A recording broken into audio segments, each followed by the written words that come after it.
Marvel. Starting with Pichu, Chapter 26. Grayburn College, New York. Banner and his girlfriend Betty find Dr. Stern, who takes the two to the biological cell line lab assigned to him by the college. Looking at Banner, Dr. Stern looked surprised and couldn't help but say, "I've been wondering if you're real, and it's shocking that I didn't expect you to be so low-key." Quote. Hearing this, Banner was expressionless, and even a little helpless. But he could barely understand Stern's feelings. If this didn't happen to him, maybe he would have been in the same mood when he found out. Looking at Banner, Dr. Stern continued. "It's not as simple as a picnic in the park, even if everything goes smoothly, even if it is successfully guided, even if the dose is calculated accurately, we still can't be sure, will you really be cured? Or rather, you can only get a temporary stable. And if you get the dosage wrong, there's a high chance that toxins will be produced." Quote. "I don't know that either." Quote. As he spoke, Dr. Stern gestured to indicate that he was also unsure. Banner and Betty looked at each other. Banner then looked at Dr. Stern and said, "You should know that there is one more thing. If the dose is wrong and it doesn't go as planned, then you're in danger." Quote. Once something goes wrong and the Hulk appears, Dr. Stern will bear the brunt of it, and the fate of an ordinary person facing the Hulk can be imagined. Ha ha. However, Dr. Stern couldn't help but shake his head and smile when he heard this, and looked at Banner and said seriously, "Listen, I've always been curious and cautious, and I've never had a problem, so should we do it now?" Hearing Dr. Stern's confident words, Banner and Betty looked at each other again. Since the other party had so much confidence, there was no choice now. Banner nodded. Meanwhile, on the other side, more than a dozen New York Police Department police cars and a large number of military vehicles rushed from several streets to the location of Grayburn College, and military technicians quickly obtained all the monitoring rights in this area.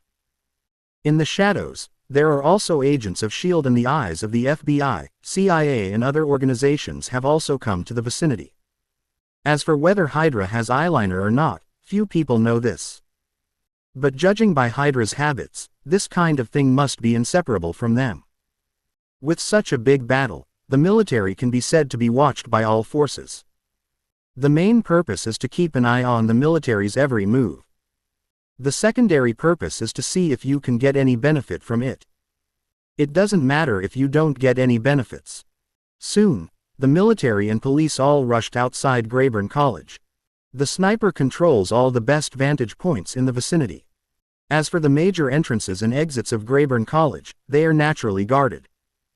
Banner, Betty, and Dr. Stern, who were in the lab preparing to eliminate the Hulk, did not realize that they were surrounded by the military and police.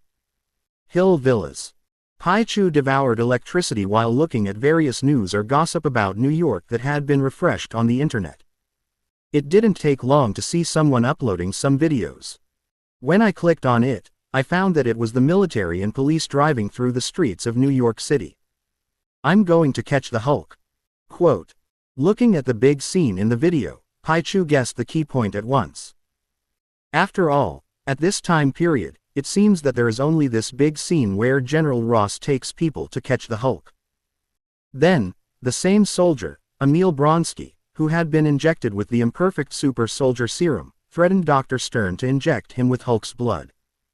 And then a villain abomination, almost comparable to Hulk, was born. If it weren't for the fact that hate didn't have the passive ability to get angrier and angrier, with the ability to hate, even Hulk wouldn't be able to see much in front of him. After all, I hated it at first, but I pressed the Hulk to fight.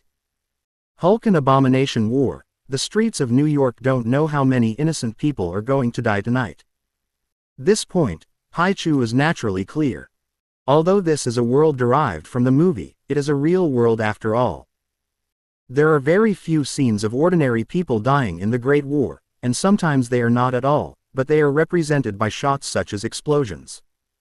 But you don't have to think about it to know that the number of people who die in such a big war will certainly not be a minority.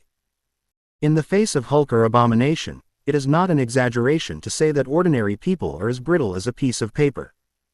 Of course, although he was a little unbearable after knowing it, Pichu didn't ask for the Holy Mother's heart attack or anything. Because if he had made a move, things would have been a little different. Now he is only exposed to the sight of the Snake Shield Bureau. If you participate in the battle between the Hulk and the Abomination, you will be exposed to the eyes of the whole world. Once exposed to the general public, he will face potential threats from all sides of the world. Although he is not afraid of the threat of others, he is in a lot of trouble after all. Now if you can survive for a while, try to survive for as long as you can. Although Pichu knows the truth of, people are in the rivers and lakes, and they can't help themselves, at least walking in the rivers and lakes, they must also make themselves not afraid of, walking by the river without getting their shoes wet. Toot. Just then, a video call popped up. Author's note. I searched it again. The Dr. Stern in the movie is called Samuel Stern, and the name Stern is the subtitle translation of the TX video I watched, so let's just use the name Stern. Anyway, this guy in the movie universe is just a trick at the moment. Thanks to readers Yi Chu, Zon, Mars Gravity, Concubine You Secluded, Monthly Tickets and Yi Chu for their rewards.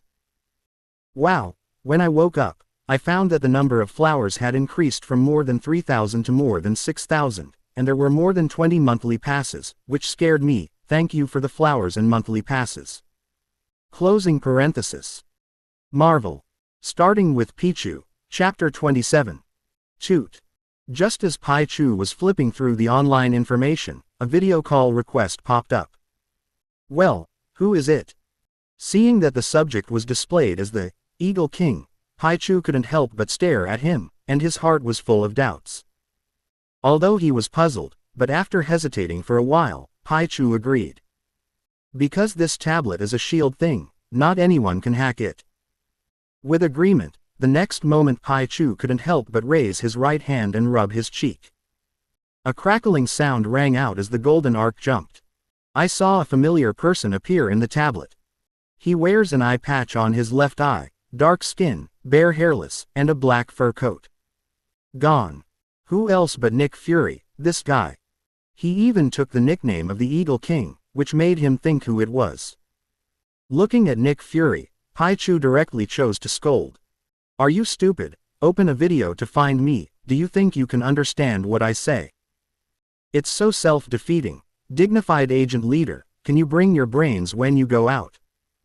Quote question mark exclamation mark quote. Nick Fury, on the other side, was stunned by Pichu's sudden string of words. Although he couldn't understand what Pichu said, judging from Pichu's expression, he felt a deep malice, and his nose was still a little itchy. Are you scolding him? His face darkened, and Nick Fury turned off the video directly. Then 3 seconds later, a text chat box popped up with a sentence on it. Eagle King. Pichu, were you scolding me just now? Tisk. Looking at this scene, Pichu couldn't help pouting slightly. Then he replied with a type. That's right, I'm just scolding you. Why are you opening a video for me with a good boiled egg? Are you just looking for scolding?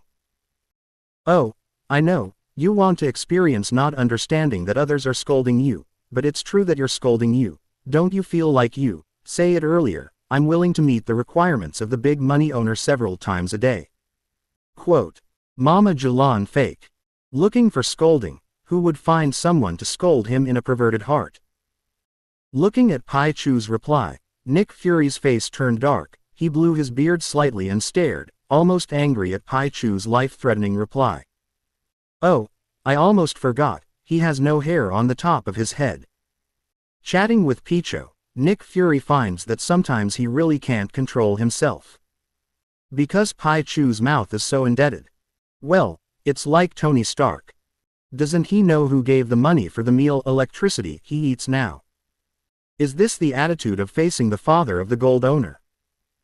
Taking a deep breath and holding the thought that people don't know more about creatures other than people, Nick Fury's face returned to normal and sent a message to Pichu. Eagle King. How strong are you now? Huh. Seeing Nick Fury's inquiry, the big ears on Pichu's head twitched, and he became alert instantly. Pichu. Why do you ask this? You look at my appearance, I am 0.4 meters tall and weigh only 6 kilograms, do you think I am strong? I don't know what Nick Fury is going to do, but let's be humble and it's over. Mama Jalan fake. Once again, Nick Fury couldn't help himself and uttered his wise sayings. Super weak.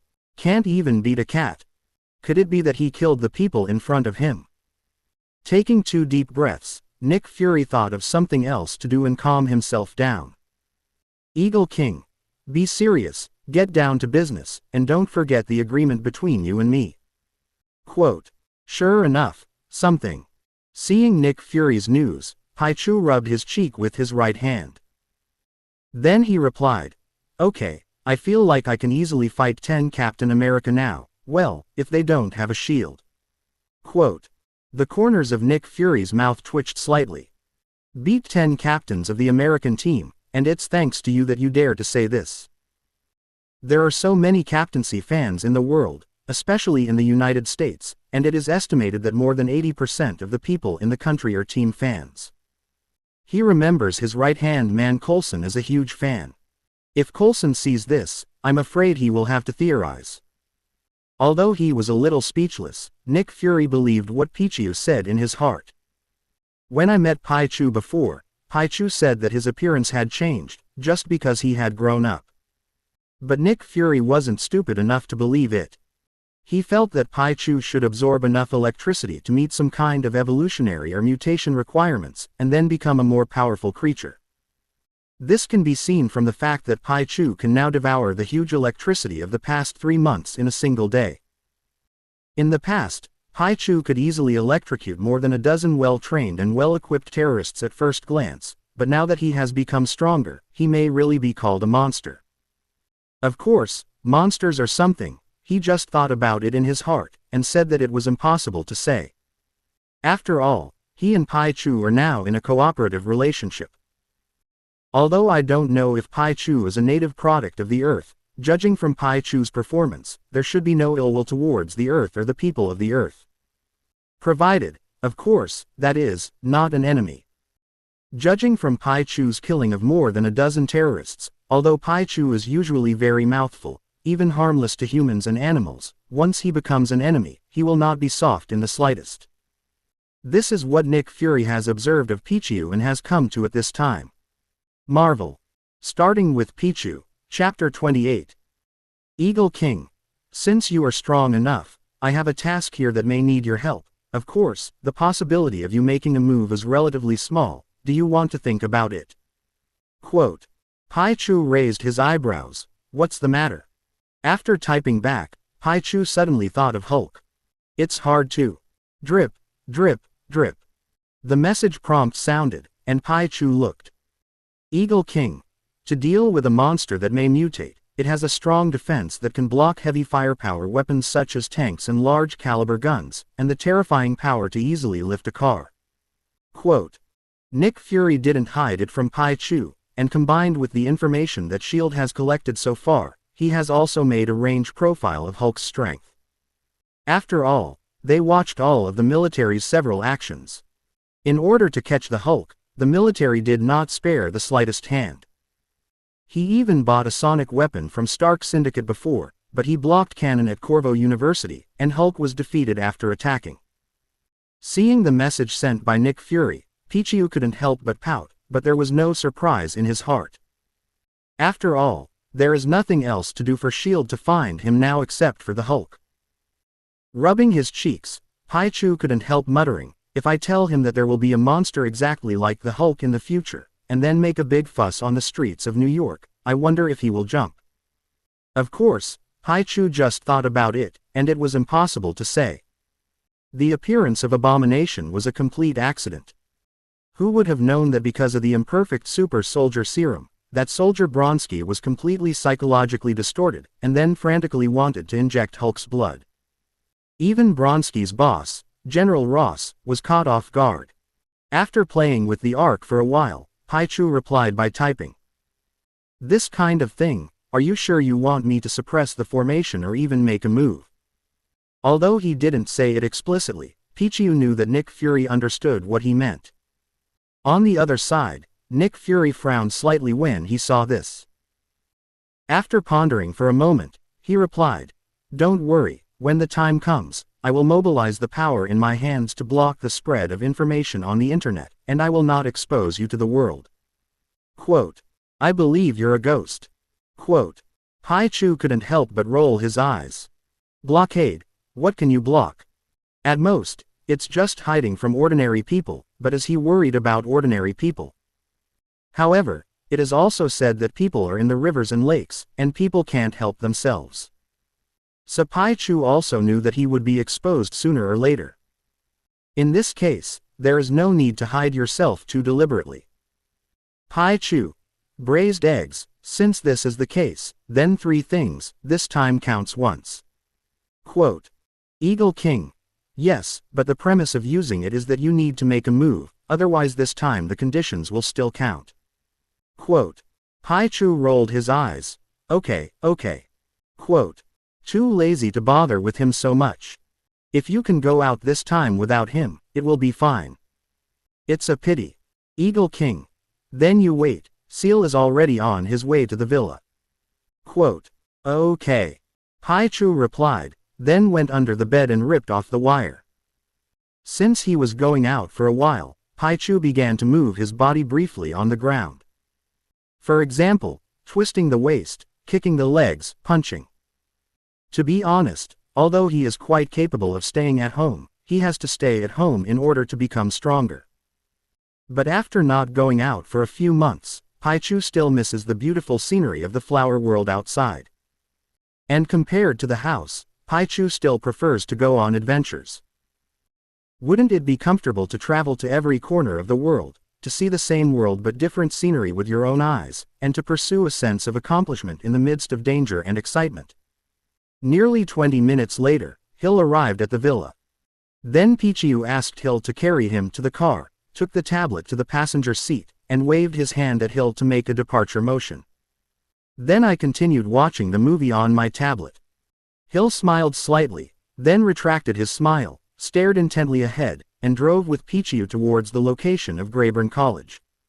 Meanwhile, Coulson, who had reached the vicinity of Grayburn College and was in a union with the agents of S.H.I.E.L.D., received a notification from Nick Fury that Hill had brought a helper with him. Looking at Nick Fury's message, Coulson replied first, and then was a little puzzled.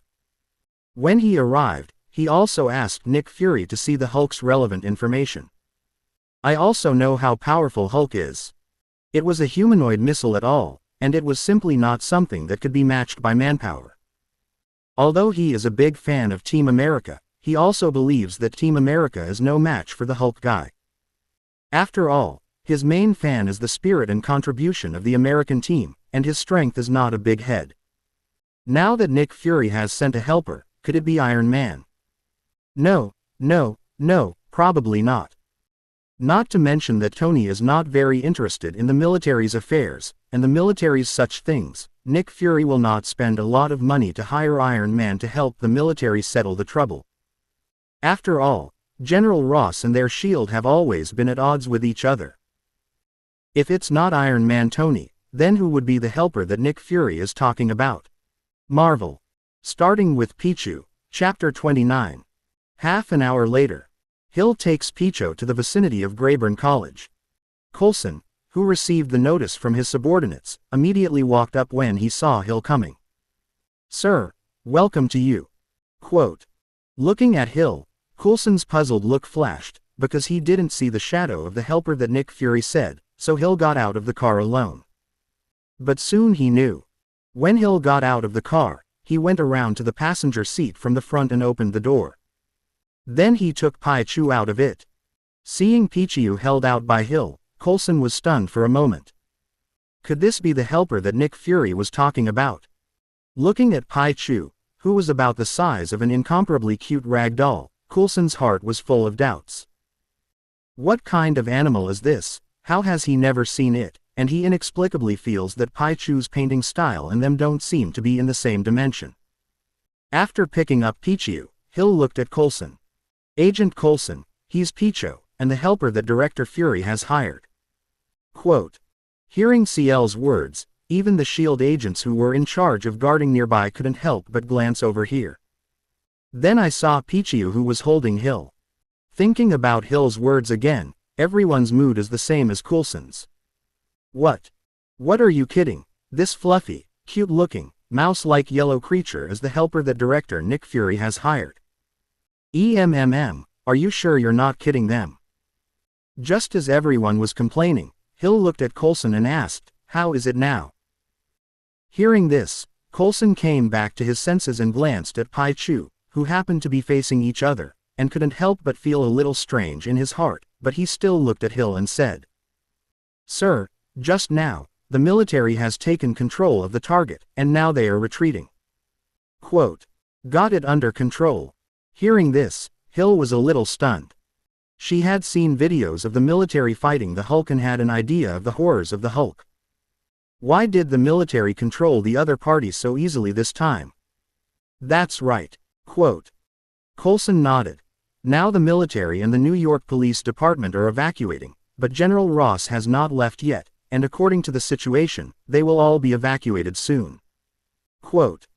While Coulson is not quite sure why the military were able to control the Hulk without making a big fuss this time, they have confirmed that they are the Hulk's host, Dr. Banner, who has taken control of the Hulk.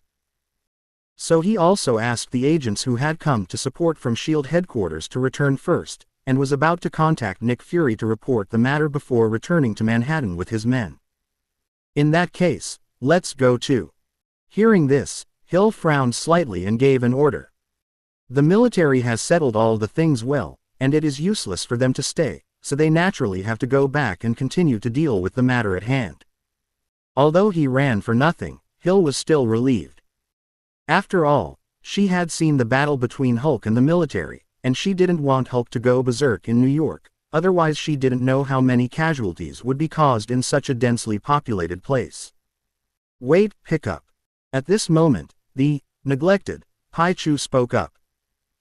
Retracting his gaze from Coulson, who was worried about his hairline or inheriting Nick Fury's dominance, Pichu gently kicked his calves on Hill's arms. Then he jumped out of Hill's arms and onto the front hood of the car to the side. Then he stretched out his hand and pointed to the co-pilot's position. Seeing Pichu's actions, Coulson, who was in contact for the first time, looked confused, but Hill immediately understood, opened the car door and took out the tablet inside. Then Pichu typed a line of words on it. When Hill saw it, the expression on his pretty face suddenly became a little weird. Coulson, confused, looked at Hill. Hill then twisted the tablet to show Coulson. Don't worry, let's wait. Just now I watched the sky at night, pinched my fingers, and found that the evil chi above converged, covering the stars and the moon. I am afraid that there will be trouble. Quote. Coulson looked at it, and then subconsciously looked up at the sky. The corners of his mouth couldn't help twitching slightly, and the so-called black lines seemed to appear on his face. Watching the sky at night, pinching your fingers. The evil chi gathered, covering the image of the stars and the moon. It's just cloudy tonight, so you can't see the moon or stars. Why would you, an animal like a yellow-skinned mouse, type on a tablet? Why is it, as an animal, that you're talking in such a way that he's had the privilege of meeting a fortune-teller in Asia? Coulson found himself complaining in his heart, but he didn't know how to say it. So for a while, Coulson's expression became extremely strange. In the end, Coulson could only look at Hill. Seeing Coulson asking, Hill looked at Pichu, and after meeting Pichu's big eyes, he looked at each other for 8 or 9 seconds before he said in a deep, "In that case, we're waiting." Quote. She thinks Pichu shouldn't be a person who jokes around, rat, although she likes to scare her boss, but she thinks that Pichu's cuteness, cough cough, and intelligence can tell the difference. Yes, sir. Quote. Seeing that Hill said this, Coulson naturally didn't say anything more. So, everyone continued to wait, monitoring the situation on the military side in Grayburn College and nearby through satellites, trying to see if something would happen. Although apart from Hill, other S.H.I.E.L.D. agents, including Coulson, didn't believe it very much. Author's note. Chapter 27 is banned, I'm crying, and revisions have been submitted. Closing parenthesis. Philo 18th anniversary brand upgrade to give back to readers. Charge 100 and get 500 VIP coupons. To rush immediately, event period. August 10th to August 20th. Marvel. Starting with Pichu, Chapter 30. At the same time, inside Grayburn College. A female soldier interrogates Dr. Stern. You mean, you can make more Hulks? Dr. Stern sat down in his chair and shook his head. Not yet, I can only make a part, not a complete Hulk. Quote. He's just an accidental product, and my goal is to make something better. Quote. Looking at Dr. Stern, the lady soldier crossed her hands on her hips and said thoughtfully, so, Banner is the only. Before he could speak, his body suddenly shook, and the whole person fell to the ground. Quote exclamation mark exclamation mark exclamation mark quote. Dr. Stern was startled at this scene, and then saw a familiar figure appear behind him. It was Bronsky, the soldier who had rushed in and beaten Banner earlier. After knocking out the female soldiers, Bronsky, who was covered in cold sweat and had an abnormal complexion, looked at Dr. Stern with a smile that seemed to be a little evil. This woman is so annoying. Quote. Looking at Bronsky, Dr. Stern couldn't help but complain, why do you like to hit people so much? This guy punched Banner and Betty as soon as he came in. And now even his own people are beating, and he finds that he does not understand Bronsky's thoughts. However, when Bronsky heard Dr. Stern's complaint, his face suddenly turned cold, and he reached out and pulled out his pistol and pointed it at Dr. Stern's head. It seems that if he says one more word, he will immediately collapse him. What? Leaning back, Dr. Stern was full of helplessness. Why did you do this to me? What did I do wrong? Hearing this, Blansky gritted his teeth slightly and shook his head, looked at him and said coldly, it's not what you did, but what you are going to do now. Quote. I want to get what you extracted from Banner. Quote. At this time, Dr. Stern frowned slightly, and looked at Bronsky, who was sweating profusely and his face was slightly pale, and a look of excitement appeared between his eyebrows. Dr. Stern stared into Bronsky's eyes and said as he stood up, you've already injected something, haven't you? That's not enough. You see what Banner looks like. I want to be like him, and you have to make me like that. Bronsky had a sickly look of anticipation on his face. Bronsky's words moved Dr. Stern's heart. After all, he had always had the idea that the Nobel Prize would come to him if he succeeded. But looking at Bronsky, he still hesitated. But I don't know what you injected, and the result after mixing it could be ugly. Quote. HMPH. Quote. Bronsky snorted, shifted the pistol to his left hand, reached out his right hand and grabbed Dr. Stern's collar, then lifted him up, looking at him fiercely. Okay, I didn't say I didn't want to. Quote. Seeing this, even Dr. Tespin knew that Bronsky was reaching his limit. Then there is a process of injecting serum. Inject blood and irradiate gamma rays. Roar. Bronsky, infused with Banner's blood, let out a roar that seemed to be painful and angry, like the roar of a wild beast, his veins bulging, and his skin appeared a strange silver gray. The next moment, the gamma rays above hit his forehead. Then Bronsky began to undergo a terrifying change in size under Dr. Stern's horrified gaze, and swelled up like a Hulk. The terrifying spine on the back bulged out one by one, the ribs on the chest were clearly visible, the silver-gray skin was mixed with green spots, and the eyes were also glowing with a faint green light. With a wave of his arm, Dr. Stern flew upside down and slammed into the instrument containing Banner's blood, causing his head to burst and stain Banner's blood. Feeling the powerful power coming from his body, Bronsky, who was still a rational being, let out an excited roar, and the sound spread hundreds of meters. Attracted nearby soldiers and police officers who had not yet retreated. Bronsky, who has completed his transformation, can't wait to fight Banner, or Hulk, and is ready to be ashamed. The wall of the research room was smashed with a bang, and Bronsky jumped down, his massive size and terrifying weight smashing a police car directly below. Later, Bronsky, who had been affected by negative emotions, embarked on a journey of smashing and demolition, on the street, experiencing the refreshing feeling of unbridled catharsis. The other side. The SHIELD agents, who were monitoring the situation here, saw the picture monitored by the satellite, and after their expression changed, they hurriedly enlarged the screen, and when they saw the horror of disgust, they hurriedly called Hill and Coulson. "Sir, something is wrong." When Hill and Coulson heard this, they immediately looked at each other, their expressions changed slightly, and they hurriedly came behind the agent and looked at the satellite monitoring screen on the computer screen. "Is this the Hulk?" Seeing the hatred inside, both Hill and Coulson were stunned. At first, they all thought it was Hulk, but when they thought Banner and Rose had left in a helicopter, and there were some differences between Abomination and Hulk. So Seal and Coulson immediately understood that this was a creature like Hulk. Then the two of them turned their heads sharply to look at Pichu, who was standing on the front cover of the car. Marvel. Starting with Pichu, Chapter 31.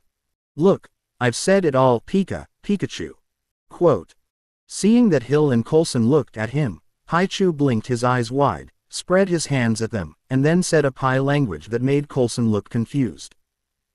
However, Hill, who has often been in contact with Pichu, can roughly see what Pichu wants to express from Pichu's demeanor and actions, and his expression is a little strange. Even Hill, who had been in contact with Pichu for a few months, was deeply suspicious of Pichu, who seemed to know what would happen to him at this time. Judging from Pichu's expression, it seems that he has long known that hatred will appear. It's hard not to be curious.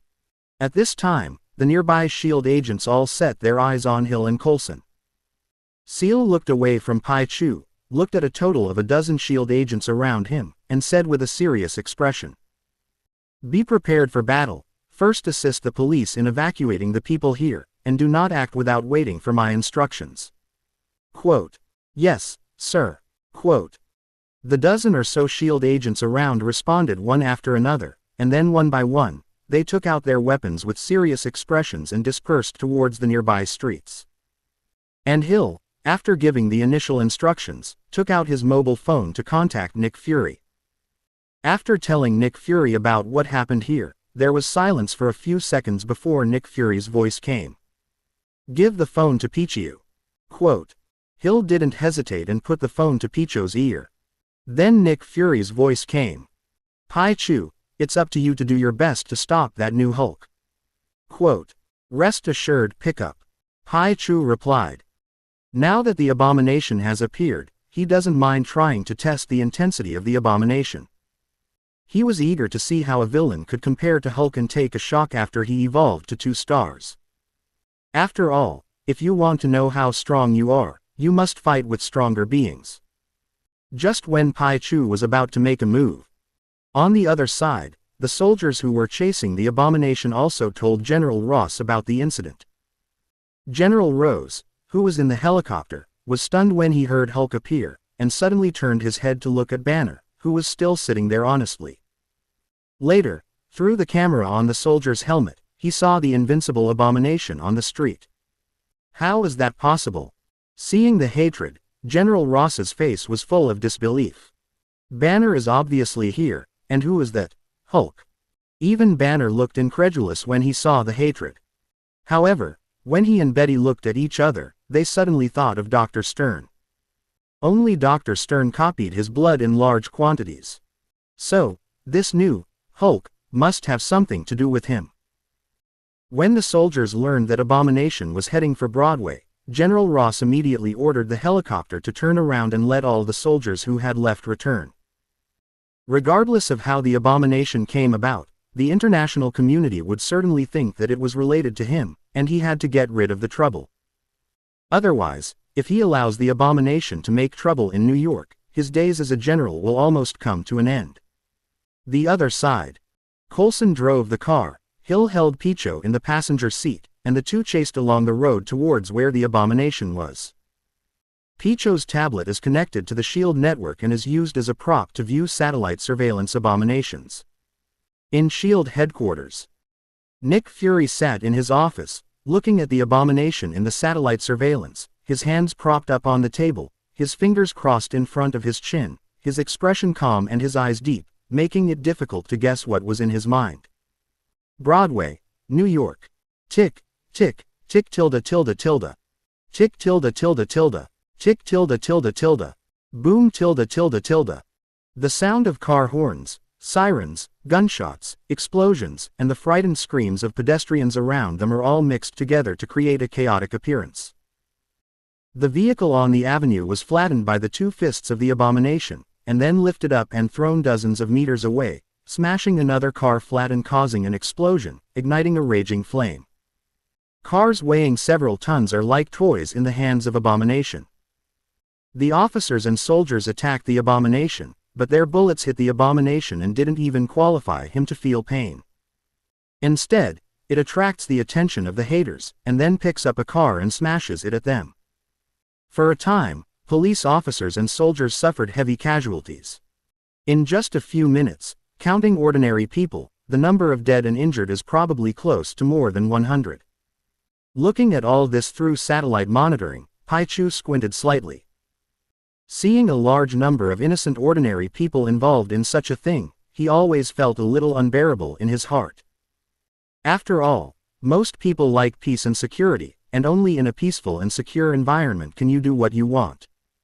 For example, being an otaku, or being a traveler. Although Pichu was able to change his mentality and kill those members of Hydra mercilessly, it was only because the other party wanted to be unfavorable to him, or even wanted his life. It's not about you. If everyone hangs high, and you encounter something that you can't solve and have to do, but no one comes to help you, then what will you do? Although Pichu did not think that he would choose to sacrifice himself for the sake of other strangers like Team America, this did not prevent Pichu from appreciating the noble spirit of Team America. Author's words. This is the edition of 6,000 flowers, and the edition of the 20-month ticket will wait for tomorrow. My book has only been open for 4 days, and it has been nearly 60,000 words, and it feels like the plot is a little bit watery when it is written too fast, and it has to be slowed down a little. Anyway, do you think there's some water when you look at it? If you think it's water, I'm going to adjust the rhythm. Closing parenthesis. Marvel. Starting with Pichu, Chapter 32. Flames burn on Broadway. The sound of gunfire kept ringing in my ears. It was accompanied by some kind of chilling, eerie laughter. Bronski, who had turned into an abomination, wreaked havoc on the avenue at this time, and the multi-ton car was like a small toy in his hands, easily thrown dozens of meters away. His skin is so tough that bullets can't penetrate him. Even a large-caliber machine gun could not do substantial damage to the abomination, only to make him feel a little itchy, or be bitten by a mosquito. Not only did it not hurt him, but it pulled the hatred of abhorrence. A car arcs through the air and smashes into a police car or a military jeep. In this case, if they are lucky, the police officers or soldiers will be able to escape from the car in time. And sometimes, Abomination pounces on it himself, and the sheer size and terrifying weight of it flattens the car directly, and then grabs the police or soldiers and throws them flying. The police and the military, in the face of powerful abomination, have little backhand. Even if they have powerful thermal weapons. At this time, Pichu, Hill, and Coulson had already arrived on the street 100 meters away.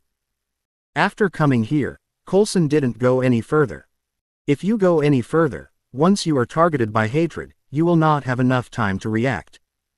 Hill looked at Pichu and saw that he had no intention of making a move, so he couldn't help but scream softly. Don't worry, there's still someone who hasn't shown up. Quote. Turning his head and looking up at Hill, Pichu typed out the words in the document after splitting the screen on the tablet. Quote question mark question mark question mark quote. Seeing Pichu's words, Hill frowned slightly, and a touch of puzzlement appeared between his eyebrows. Someone else didn't show up. Who was Pichu waiting for? Could it be Tony Stark? After all, Pichu had said he knew Tony Stark before. Could it be that Pichu contacted Tony Stark when she wasn't looking, and asked him to come over and help? Hill was puzzled, but seeing that Pichu was not panicking, he could only press it down. 100 meters away. Abomination stood there looking around, his eyes glowing green, and a very evil smile on his face, which he had just vented made him feel very happy. And now, he wants to find the Hulk. After finding him, he didn't do anything else, he just wanted to kill him. Buzz. At this moment, there was a sudden sound of helicopter propellers spinning in the sky, and Abomination looked up at the helicopter in the air, and when he saw the helicopter in the air, he raised his head and let out a roar. Hulk. Apparently, he knew that Banner was in that helicopter. Helicopter inside. Banner heard the roar of hatred, looked at the picture broadcast by the soldiers, and showed hesitation, but finally made up his mind, looked at General Ross with determination, and said, "Let me go, I have a way to try, maybe to stop him." Quote. Betty exclaimed when she heard this, and looked at Banner with concern. After all, Banner has been injected with an antidote serum, how could he be the opponent of that monster? That's right, in her opinion, her boyfriend is not a monster, but the hatred below is. Not to mention the difference in appearance, just talking about the behavior of the two, the hatred below is like a demon, and the green eyes and the smile on the face are chilling. Looking at Banner, General Ross's face was very ugly. His proud soldier was like an ant in the hand of the Abomination, and when he saw the devastation he had wrought on Broadway, he knew he was in danger. I don't know how many people who couldn't get used to him in the past but couldn't get rid of him will take advantage of this incident to directly get into trouble with Mr. President, and even get him court-martialed. Seeing Banner looking at him closely, General Ross took a deep breath, regained his composure, and looked at his daughter Betty. Betty, let him try. Quote. They had been enemies before, but now they had to need their help.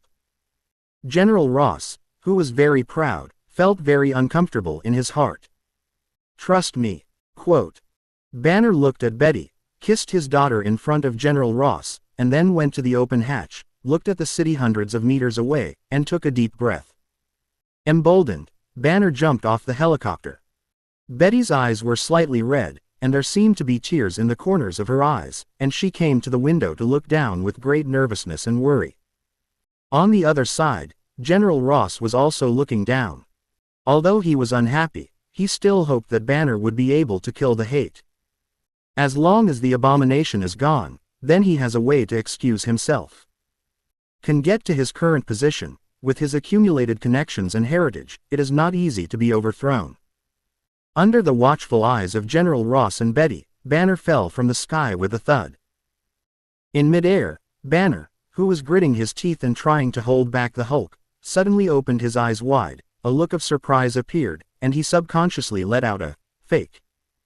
Then there was a thud, and Banner slammed into the concrete road. A human-shaped crater was smashed into the ground, and there were cracks all around. Quote exclamation mark exclamation mark exclamation mark quote. General Ross and Betty, who saw this scene on the helicopter, both widened their eyes slightly, their faces were full of shock, and the first thought that came to their minds was to subconsciously think that Banner had fallen to his death. The world suddenly fell a thing down, and it landed more than 10 meters away, and Coulson and Hill in the car were also slightly startled, and instantly looked vigilantly towards the landing point. At this moment, a large hand poked out of the pit and appeared in everyone's field of vision. Marvel. Starting with Pichu, Chapter 33. Bang bang bang. The ground cracked, and with a bang, a huge humanoid figure crawled out of the ground, growing in size and tearing apart the clothes on its body. Well, except for that pair of pants, there is basically no damage above the knee. Transformed into the Hulk, Banner let out a roar of abomination, then ripped off the pieces of clothing from his shoulders and stared at Abomination nearly 100 meters away. Then he took a step, one step at a time.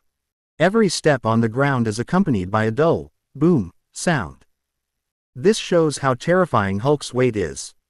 Looking at Hulk, the evil smile on his face became more and more infiltrating, and he kicked the car next to him to the side, then moved his neck and rushed towards Hulk.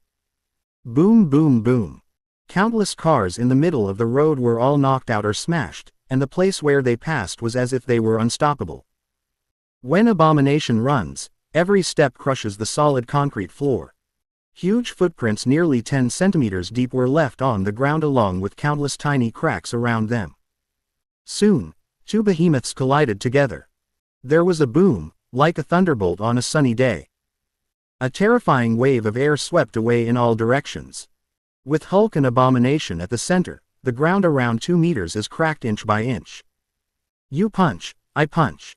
1 foot for you, 1 for me. There is no skill, it is just a direct and crisp punch to the flesh. When two humanoid missiles fired, the cars and houses around them were as fragile as a piece of paper, and if they were touched by either of them, they would all be destroyed. Not to mention ordinary people, even the police and military people were shocked and stunned when they saw this scene, and many people's faces changed drastically, revealing a thick look of horror. This kind of monster, can they really deal with it? Inside a shield car. Seeing Hulk fighting with Abomination, Pichu starts typing on his tablet. Messenger, please open the door. Quote. By the way, wait a minute, you guys try to go as far as you can. Quote. Pichu, be careful. Quote. Seeing Pichu's typing, Hill looked at Pichu with a trace of concern, but still reached out and opened the car door. Although he knew that Pichu was not an ordinary creature. But now that she saw the humanoid missile like Hulk and Abomination, even if she knew that Pichu was not small, she still couldn't help but worry a lot about Pichu.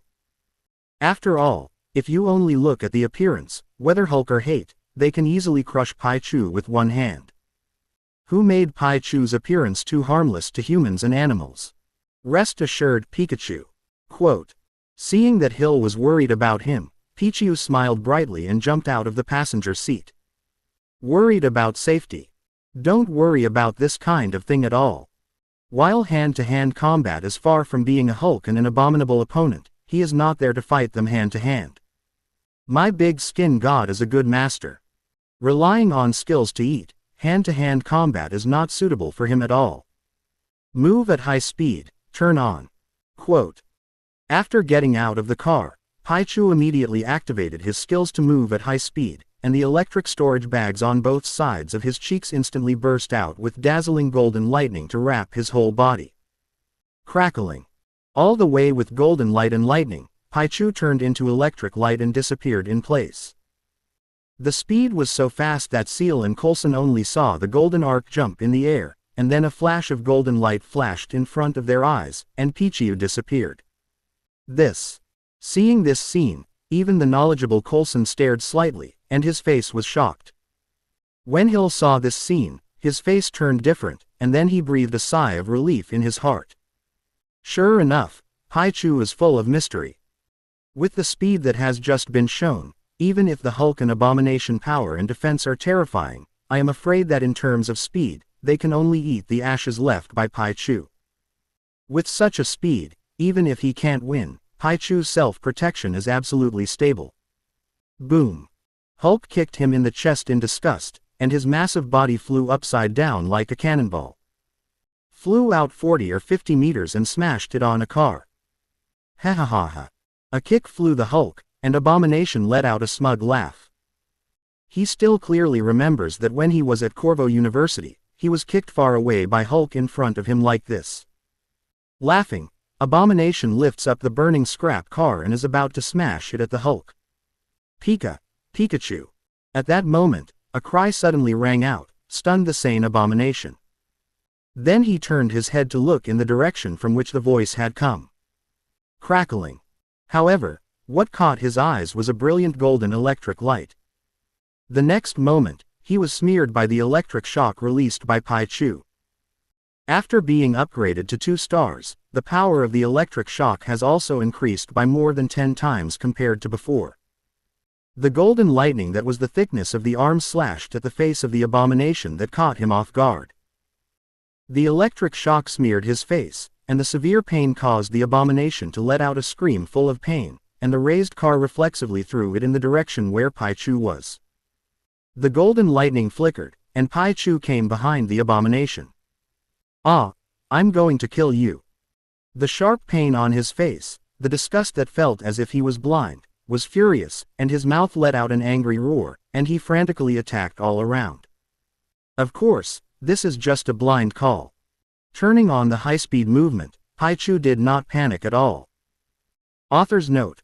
I caught a cold, my head was dizzy, I was not in a state today, and I felt so uncomfortable. Thank you readers for the monthly pass of Flying Jade Dragon Snow Mountain.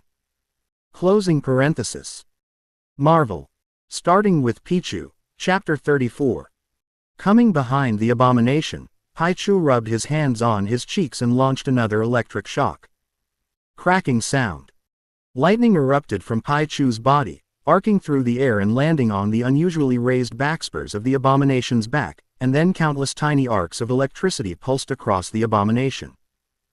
Shocked again, the abomination trembled, and then he roared angrily, and when he turned around, he grabbed a car and threw it in the direction of Pichu.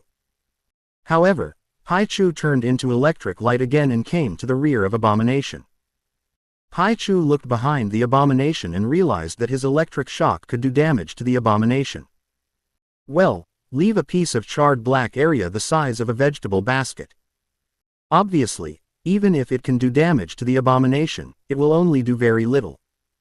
With the extremely strong recovery power of hatred, this injury doesn't seem to have a great effect except for making him painful.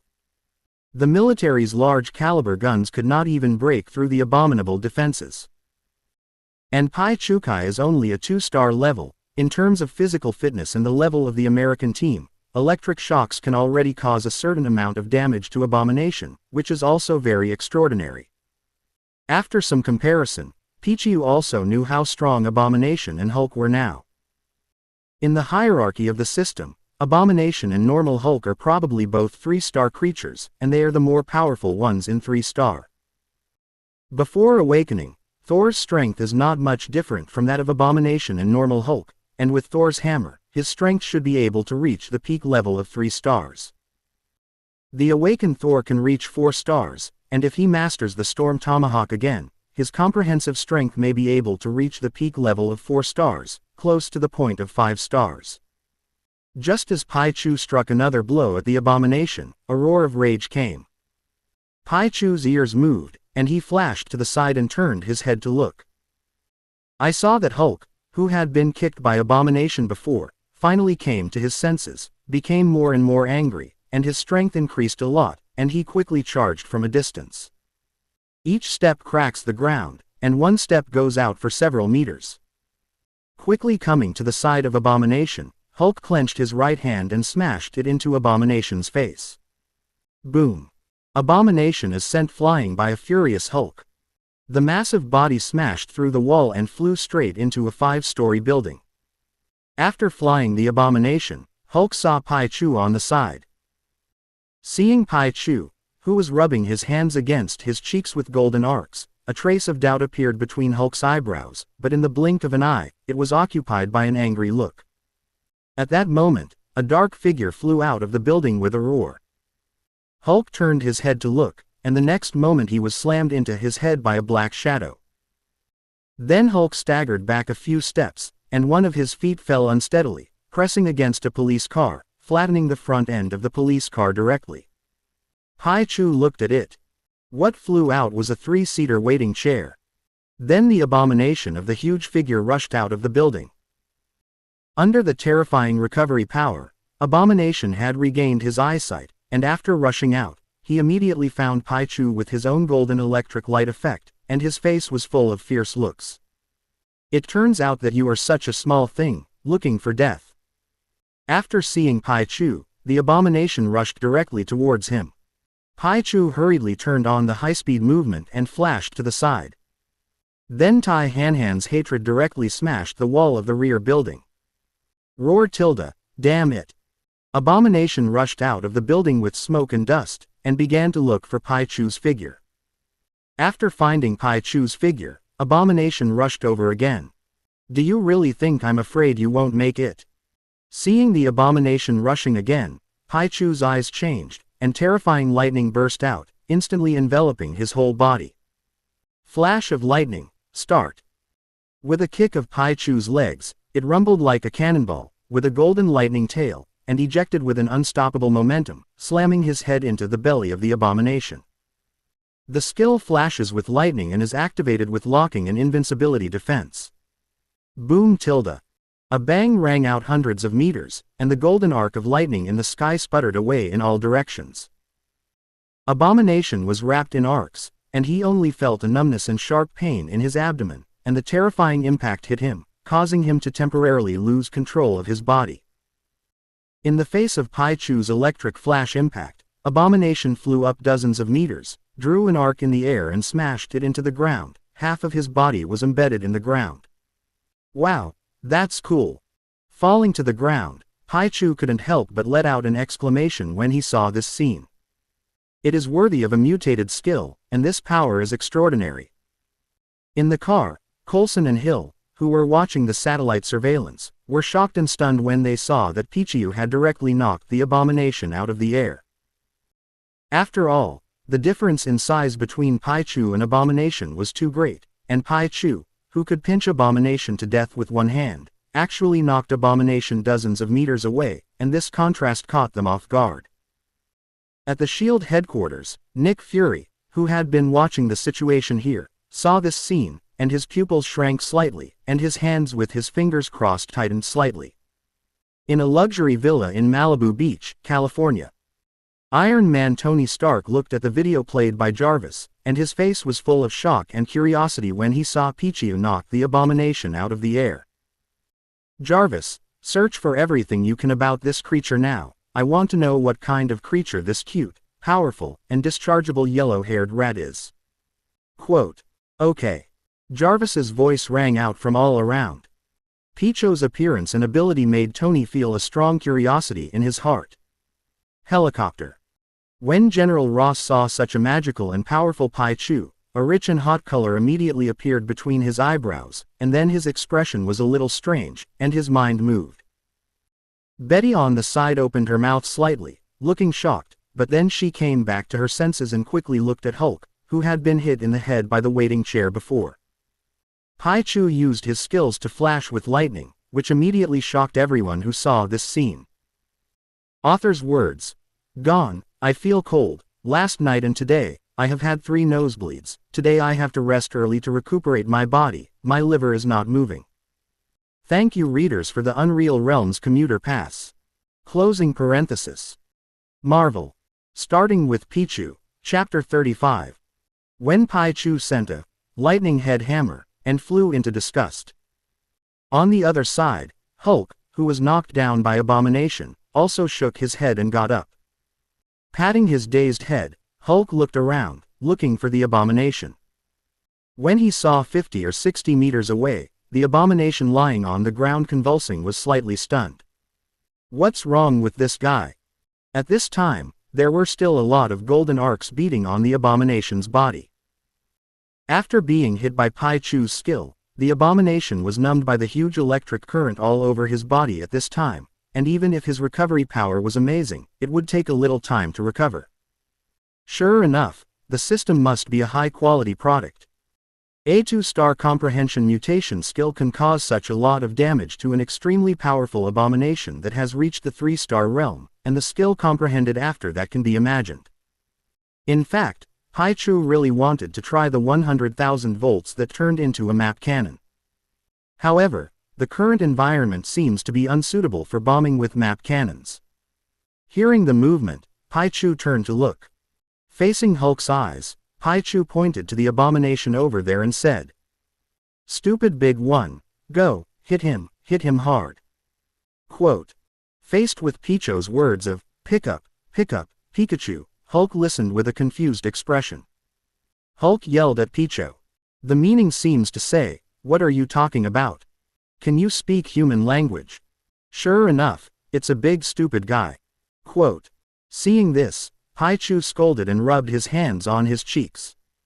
Crackling, flashing with lightning. Unleashed an arm-thick bolt of lightning that pierced the sky, spanning a distance of tens of meters, and slammed into the body of the Abomination, which had already broken free from its paralyzed state.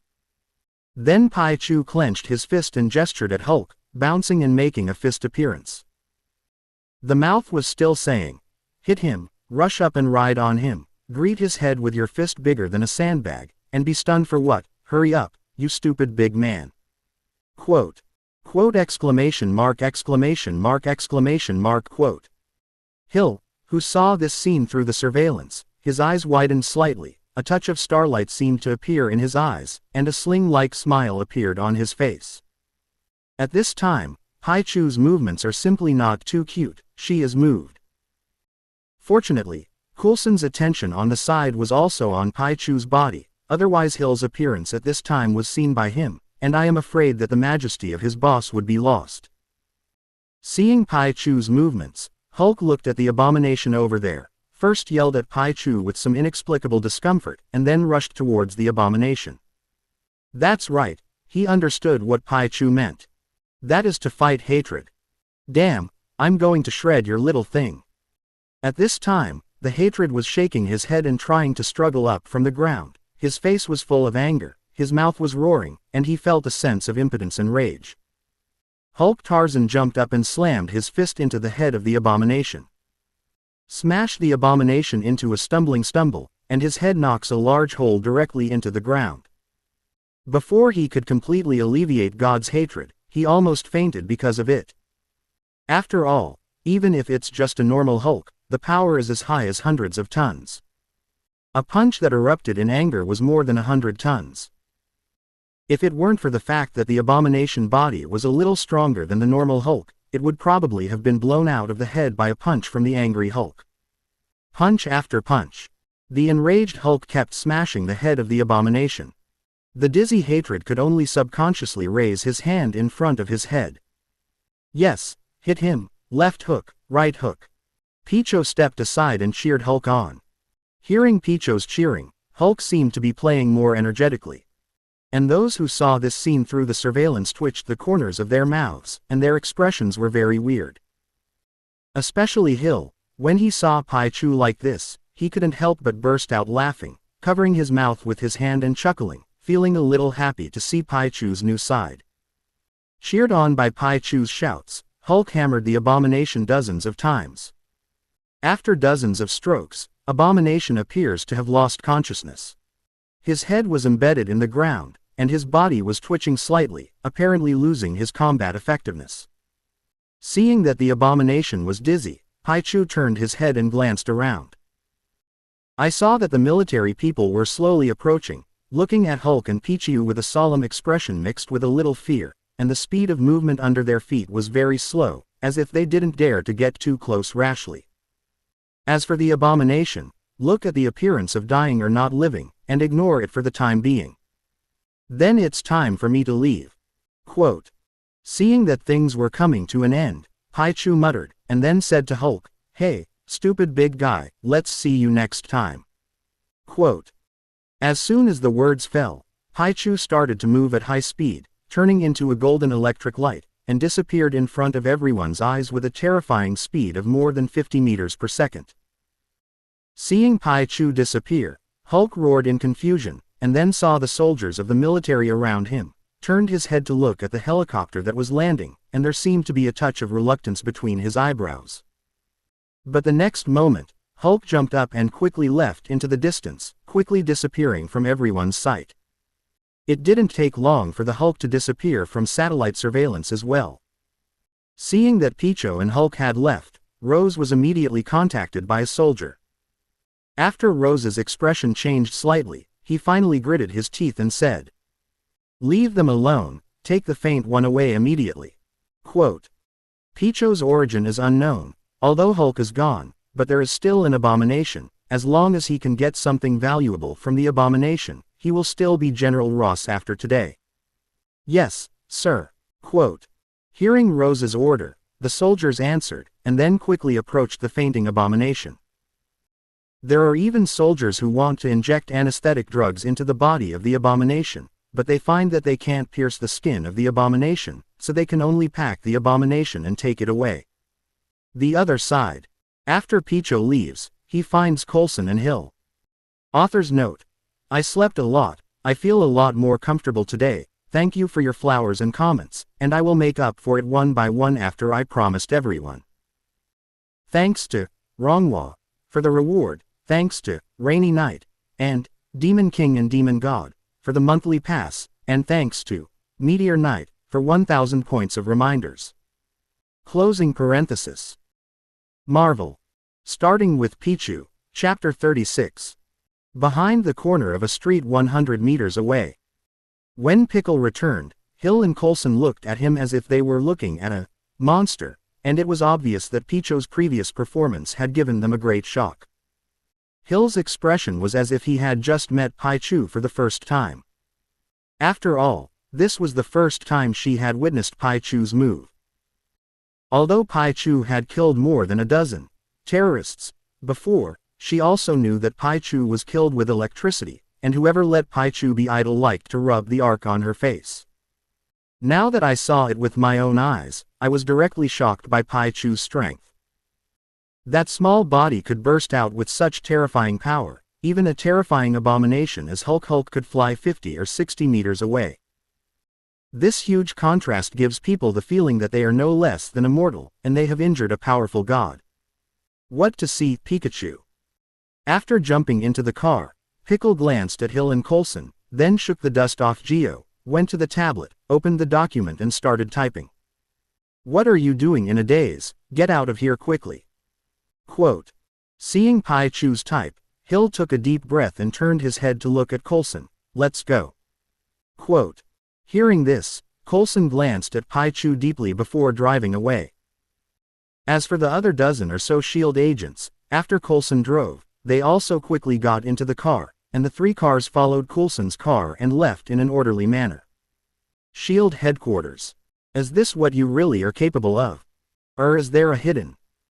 Nick Fury repeatedly reviewed the surveillance footage from the time Pichu started to the time he disappeared, and then kept slowing down, using the computer to calculate Pichu's speed. After a while, Nick Fury looked shocked. According to the calculations, Pichu's instantaneous speed when he appeared, left, and dodged the abomination attack reached an ultra-high speed of 49 meters per second to 51 meters per second. If Pichu can maintain this speed all the time, then Pichu can run at a speed of 180 kilometers per hour.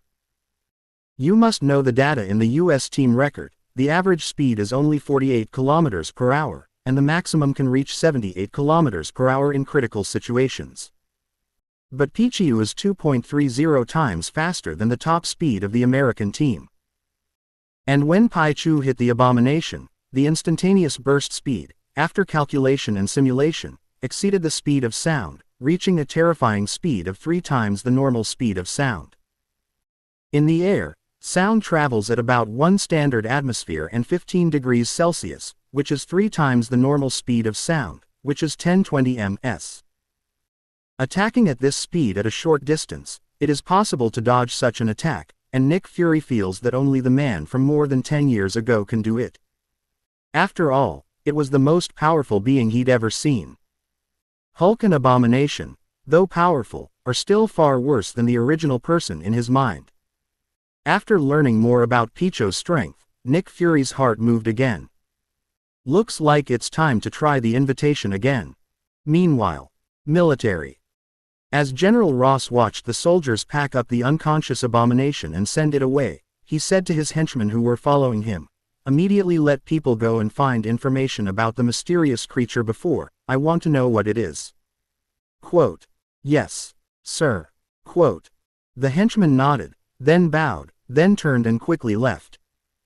Betty, who was saddened by Banner Hulk leaving, heard her father's words and couldn't help but look back at General Ross. What are you going to do? Nothing. Quote. Glancing at Betty, General Ross said lightly. Hearing this, Betty pursed her lips slightly, glanced deeply at General Rose, and then said nothing more. Rose's heart, she knows it. Although she is ashamed of such behavior, she is only more than capable of doing so. What's more, now in her heart, Banner's safety is undoubtedly more important. Somewhere in a villa. Pierce looked at the video recorded by Hydra Eyeliner from Broadway Avenue in New York, and saw Pichu, who showed his power in this battle. His eyes narrowed slightly. The last time he sent someone to arrest Pichu, only one person was left in a miserable defeat. The lack of clarity about Pichu's true details and the fact that the operation caused Nick Fury to add a lot of defense around the villa. Therefore, he never sent anyone to arrest Pichu again. Now after seeing Pichu's strength, although Pierce is extremely jealous, he is also even more excited. That's right, although I'm afraid that Pichu will show the strength that appears. But seeing Pichu's ability on display, he was even more moved. If Pichu can be caught and Pichu's genes can be obtained, will he be able to graft this ability to control lightning onto the powerful Hydra warriors? If their Hydra warriors can master this ability, then the world is not within reach. As for what the consequences of provoking Pichu will be. What are you kidding? Is Hydra the kind of organization that is afraid of consequences? Chop off one head, grow two, and never perish. This is Hydra. Marvel. Starting with Pichu, Chapter 37. The Other Side. Leaving the Broadway area in Blanc and halfway back to Manhattan, Coulson returned to his car, parting ways with Hill and Pichu. After the separation, Hill left New York with Pickle and returned to Washington. More than 4 hours later, Hill and Pichu returned to the villa. Ah, it's the smell of home pie, Pikachu. Quote.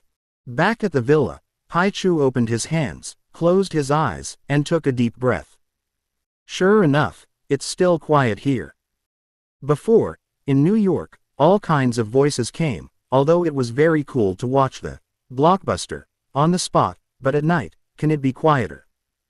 So noisy, what if it makes someone else stay up all night?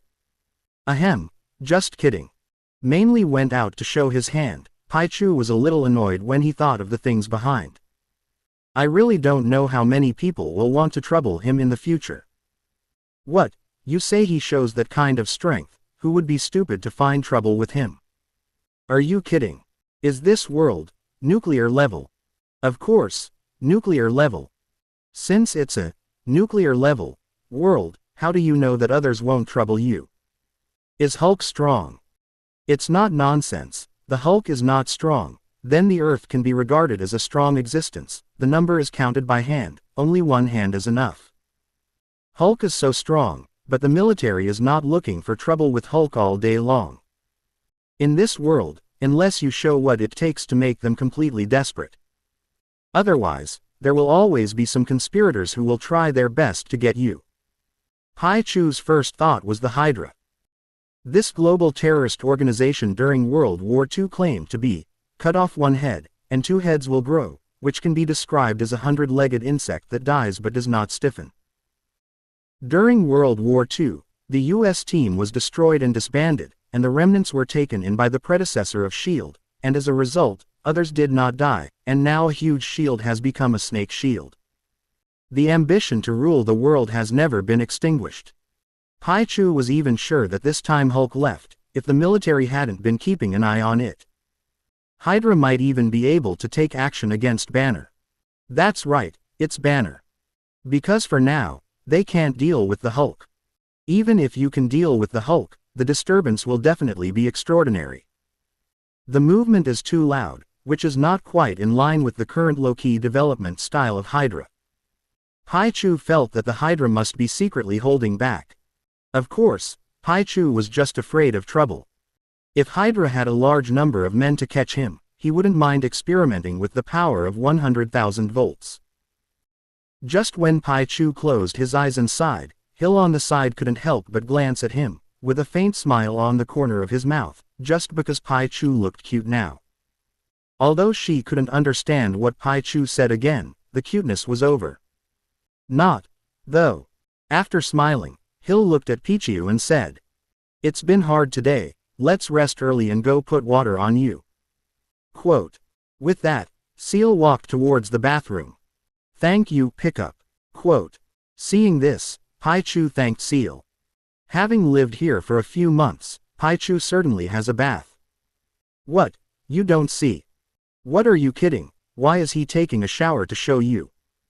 Every time she took a bath, it was Hill who helped her put out the water. He even prepared a clean towel on the side to wipe Pichu's body after taking a bath. Although Hill would love to introduce himself, but was rejected by Pichu mercilessly. He didn't want to be like a doll and be held in someone's arms and fiddled around.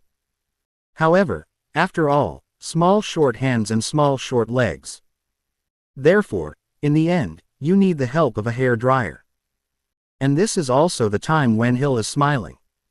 Because by taking the opportunity to help Pichu dry her hair, she can finally rub her hands on Pichu's hairy body, and every time she makes Pichu's face dirty.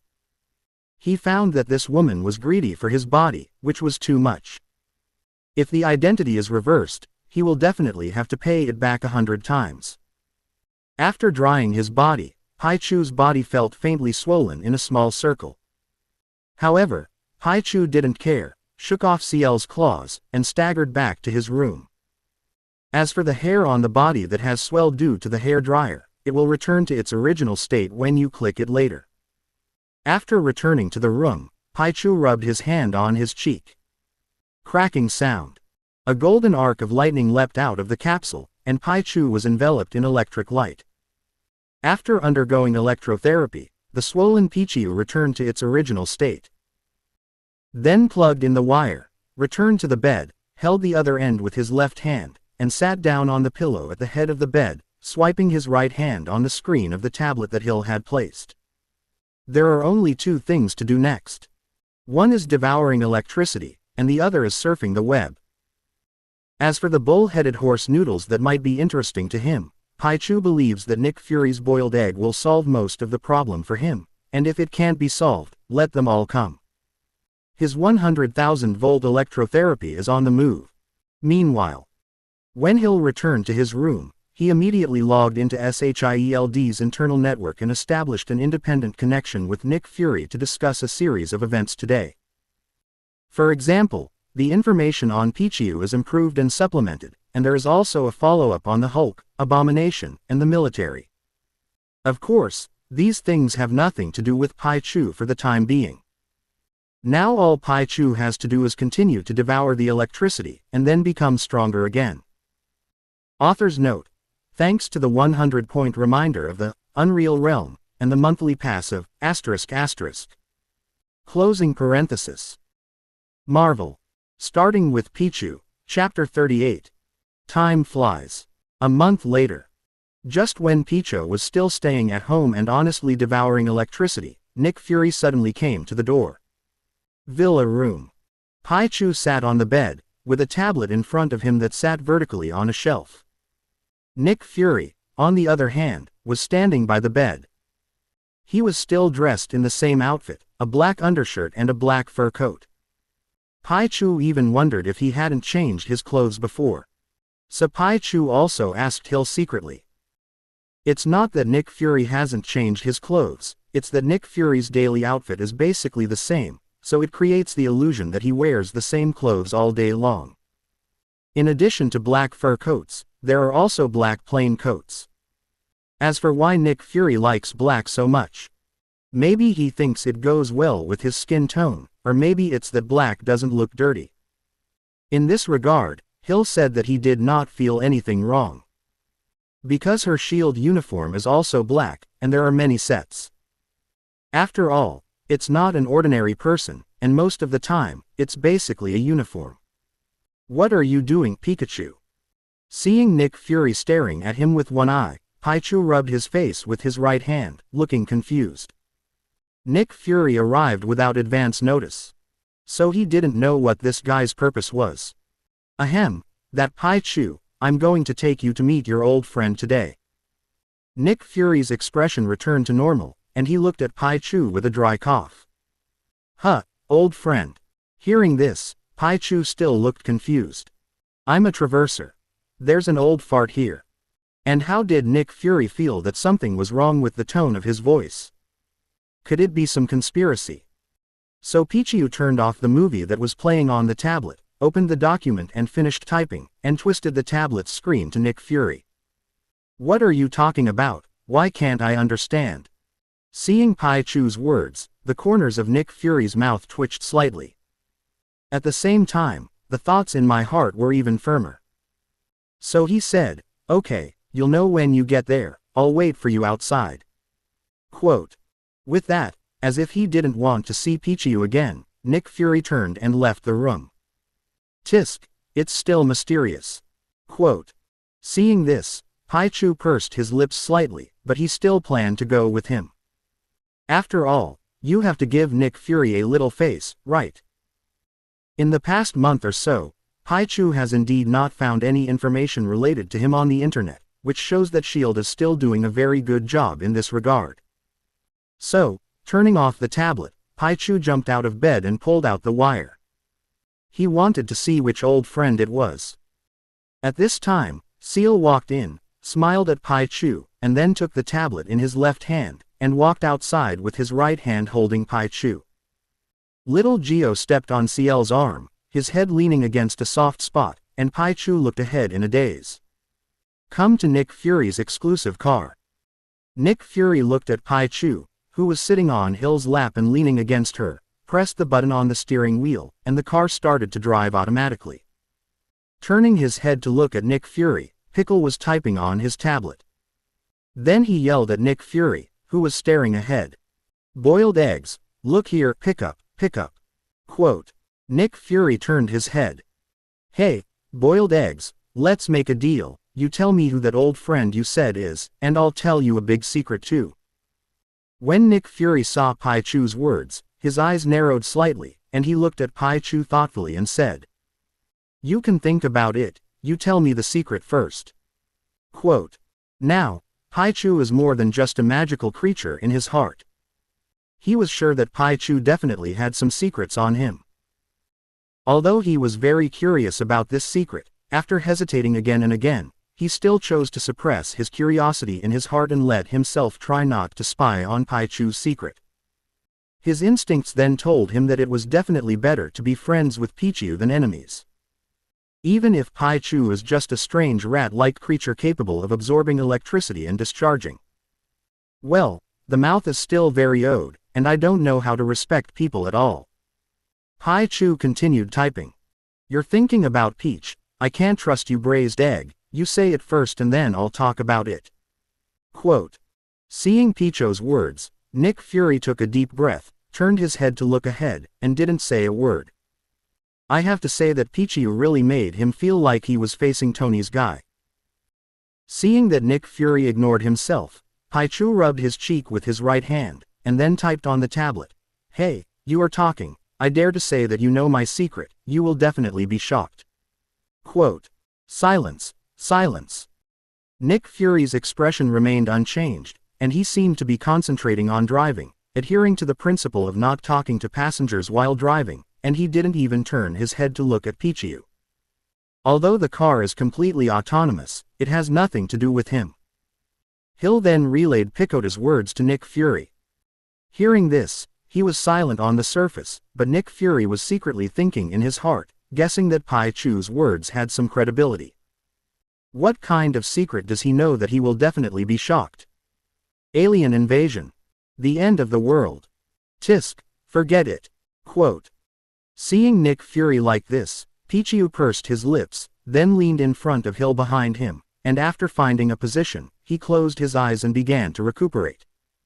Seeing this, Hill's eyebrows flashed, and finally he just smiled. Marvel. Starting with Pichu, Chapter 39. After a while, Nick Fury suddenly coughed dryly, then pretended that nothing had happened, turned his head to look at Pichu, who was comfortably leaning on Hill with his eyes closed, and said, Why don't you get to the bottom of it first, and let's discuss that so-called secret? Hearing Nick Fury's words, Pichu opened his eyes and looked at him with disdain on his face, then typed on the tablet and asked Hill to show Nick Fury. Pichu, you want to know that big secret that will scare you? Slightly interested, Nick Fury said in a low-key voice. Tisk. Quote. Seeing this hypocritical face, Pichu pursed his lips, then typed a few words on the tablet, and no longer cared about Nick Fury's reaction, and continued to close his eyes and lie back. When Nick Fury saw it, his face was suddenly covered with black lines, and the corners of his mouth couldn't help twitching slightly. Pichu. Thinking about it now, it's too late to tell you. Mama Jalan fake. Zhu said in his heart. Nick Fury blackened his face and didn't look at Pichu. Because he was afraid that the more he looked at it, the more angry he became. So far, Pichu is the first person who can him off to this point. Oh no, not people. Although angry, Nick Fury is still calm. After all, he is also the head of the Secret Service, so he will not be really angry because of this. It's just that being played by Pichu makes him feel a little unhappy. Fake, as Pichu's gold owner's father, is so aggrieved. Sure enough, it was time to make some changes. Nothing was said all the way long. Just as Pichu was about to fall asleep, Hill's voice rang in his ears. Pichu, wake up, we're here. Quote. It's here. Pichu snapped her eyes open, got up from Seal, and looked outside. As a result, I found myself outside a single-family villa by the sea. Blinking his eyes wide, Pichu was a little puzzled. What did Nick Fury bring himself here for? Let's go, take you in and see your old friend. Quote. Nick Fury said a faint word to Pichu, and then took the lead in getting out of the car and walking inside. Old friends. Hearing this, Pichu frowned, and his hands couldn't help but rub lightly on his cheeks. Seaside, villa, old friends. Wait. Suddenly thinking of something, Pichu was slightly surprised in his heart. Could this be that guy's home? If so, what did Nick Fury bring himself to see him for? Although he was puzzled by 10,000 in his heart, Pichu still got out of the car. Hill followed behind, originally wanting to pick up Pichu, but he refused. In desperation, Hill could only hold the cold tablet and follow behind the soft Pichu. You can't comprehend how comfortable that soft, fluffy doll feels when you're in your arms. If you really want to know, you can go and buy a furry throw pillow. If you can't afford it, make do with a pillow. Soon, Pichu and Nick Fury and Hill are in the villa. Walking into the villa, a person appeared in Pichu's eyes. Sure enough. Seeing the person sitting in the hall of the villa, Pichu's heart moved. It's none other than the famous Tony Stark. The one that announced the beginning of the Marvel Cinematic Universe with a sentence of, I am Iron Man, also ended the 10-year curtain of the cinematic universe with a sentence of, I am Iron Man. Who would have known at the beginning that a billionaire would end up being a hero who saved the universe? Well, one of them. Hey, you're finally here. Quote. Looking at Pichu, Nick Fury, and Hill as they entered the villa, Tony got up from the couch with a faint smile on his face and said a word of welcome. Then his gaze shifted from Nick Fury to Hill. Seeing Hill, a charming beauty, Tony's eyes lit up slightly, and he seemed to be a little moved. But when he looked at Pichu, he forgot about Ciel's heart. Getting a little closer, Tony looked at Pichu with great curiosity and said, You're the Pichu that Nick Fury said he said, listen to him, you know me too, you can't think of my name, even a magical creature like you knows. Quote. Then, Nick Fury said, you came to me for something very important this time, and I am very interested in your important matter. Quote. Hearing Tony's beep, Pichu rolled his eyes slightly, then glanced at Nick Fury, who was standing aside and seemed to be looking down to say that he was doing nothing. Sure enough, this guy is a conspirator. Obviously, he pulled his confused self over, but it turned out that what he told Tony was that he had something very important to ask him for, and it was really a lie. Seeing Tony looking at him with a look that seemed to be eager to study herself, Pichu couldn't help but take a step back, then looked at Ciel and pointed to the tablet in her hand. Seeing this, Hill hurriedly opened the tablet and put it in front of Pichu. When Pichu finished typing, Hill glanced at it and relayed Pichu's words with a somewhat strange expression. Pichu. The is big, right? You said that this braised egg tells you that I have something important to look for you, but in fact, I was also pulled over in a daze, and you were looking for a braised egg if you have something. Quote. Hearing Hill's relay, Tony's expression froze, and he looked at Hill with some uncertainty and said, Beauty, are you sure it's big, not Stark? Author's note. This chapter is a flower edition. Closing parenthesis. Marvel. Starting with Pichu, Chapter 40. Sir, it's a big piece of, not Stark. Quote. At this moment, a voice sounded in the villa. Jarvis. Quote. Hearing the words of the intelligent butler Jarvis, Tony's face darkened slightly, glared at Pichu, and then turned his head to look at Nick Fury, who was standing and watching the play, and said angrily. So, what the hell did you bring him to me? If it weren't for Nick Fury saying that Pichu had something important to ask him for, he wouldn't even agree to meet with Nick Fury this time, who made him too interested in Pichu. Jarvis's voice did not surprise Nick Fury and Hill. At the same time, Pichu did not have any accidents. After all, in addition to the iron armor, Tony is most famous here for Jarvis. With his hands behind his back, Nick Fury looked at Tony and said calmly, "How did you think about the last thing you'd like?" Stop. Before Nick Fury could finish his sentence, he was interrupted by Tony. Raising his hand, palming his hand at Nick Fury, making a stop motion, Tony frowned slightly. "I've already said that I don't have any interest in your Superboy team, and if you're only here for that, then Jarvis can give you a farewell." Quote. Side. Hill and Pitch listened to Nick Fury and Tony's conversation, neither of which made a sound. "Then you can think about it again, let's get down to business." Quote. Nick Fury said lightly, and didn't seem surprised, and after glancing at Pichu, he looked at Tony and said, "Pichu, I believe you let Jarvis invade the SHIELD database, and you have obtained a lot of information, and I want him to live with you for a while, and you will take care of it for a while." Quote. Hearing Nick Fury's words, even Pichu was taken aback. "What?" Tony looked at Pichu in disbelief, then at Nick Fury. "You said you were going to foster this, Pichu with me." "That's right." Quote. Nick Fury nodded faintly, his expression unchanged. Pichu frowned slightly, looking at Nick Fury with some puzzlement.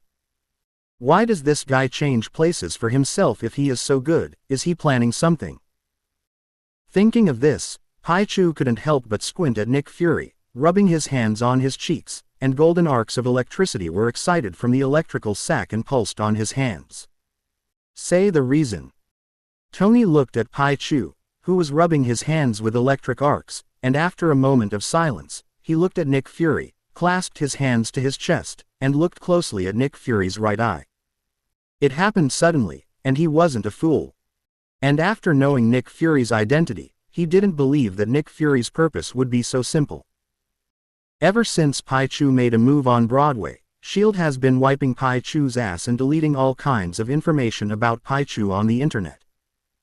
From the contact just now, Tony found that Pichu is quite smart, even using a tablet, and his words can be described as quite human.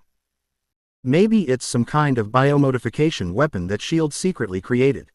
At first glance, Pichu is likely to be the treasure of SHIELD. Such a baby. Nick Fury dared to let it out. Isn't he afraid that he will abduct Pichu? For no reason. Quote. Nick Fury looked at Tony without blinking. "It's just that I can't be distracted by something I have been doing there lately, so I want to ask you to take care of him." Quote. Your father is one of the founders of SHIELD, so you shouldn't mind such a small favor. Quote. Tisk. Quote.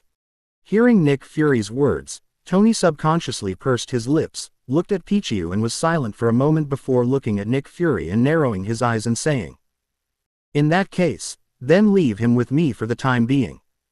Quote. Is there anything else you guys are up to?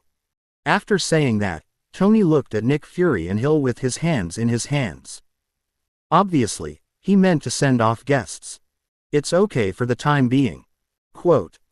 Seeing that Tony agreed, the corners of Nick Fury's mouth raised slightly, and he returned to his original state in an instant, and looked at Pichu, who was standing there in thought, and said, "Pichu, you can live here for the time being, you can talk to him if you need anything. I believe that our billionaire, Mr. Iron Man, will definitely be able to satisfy you." Quote. With that, Nick Fury turned and walked outside. Came suddenly, went in a hurry, and didn't seem to want to give Pichu a chance to speak at all. Sighed. "Pichu, I'll take the time to see you later, pay attention to safety outside." Quote. Hill squatted down and looked at Pichu, and when he said this, he seemed to want to reach out and touch Pichu's head, but he was discovered by the sharp-eyed Pichu, and he directly avoided his head. Look at the joke, a man's head can be touched as much as you want. Even if you're a beauty, it's no exception. Without touching Pichu, a hint of loss appeared between CL's eyebrows, but it was fleeting, and then he stood up and nodded at Tony, turned and walked outside. After a while, Pichu and Tony were left in the villa. Well, we're the only ones left. Quote. Tony turned to look at Pichu, clasped his hands in front of his chest, raised his right hand and pinched his chin slightly, looked at Pichu's body, and said with a smile, Pichu, yes, it seems that you were abandoned by that agent leader. Oh no, the boiled egg. Quote. Two fools pick up.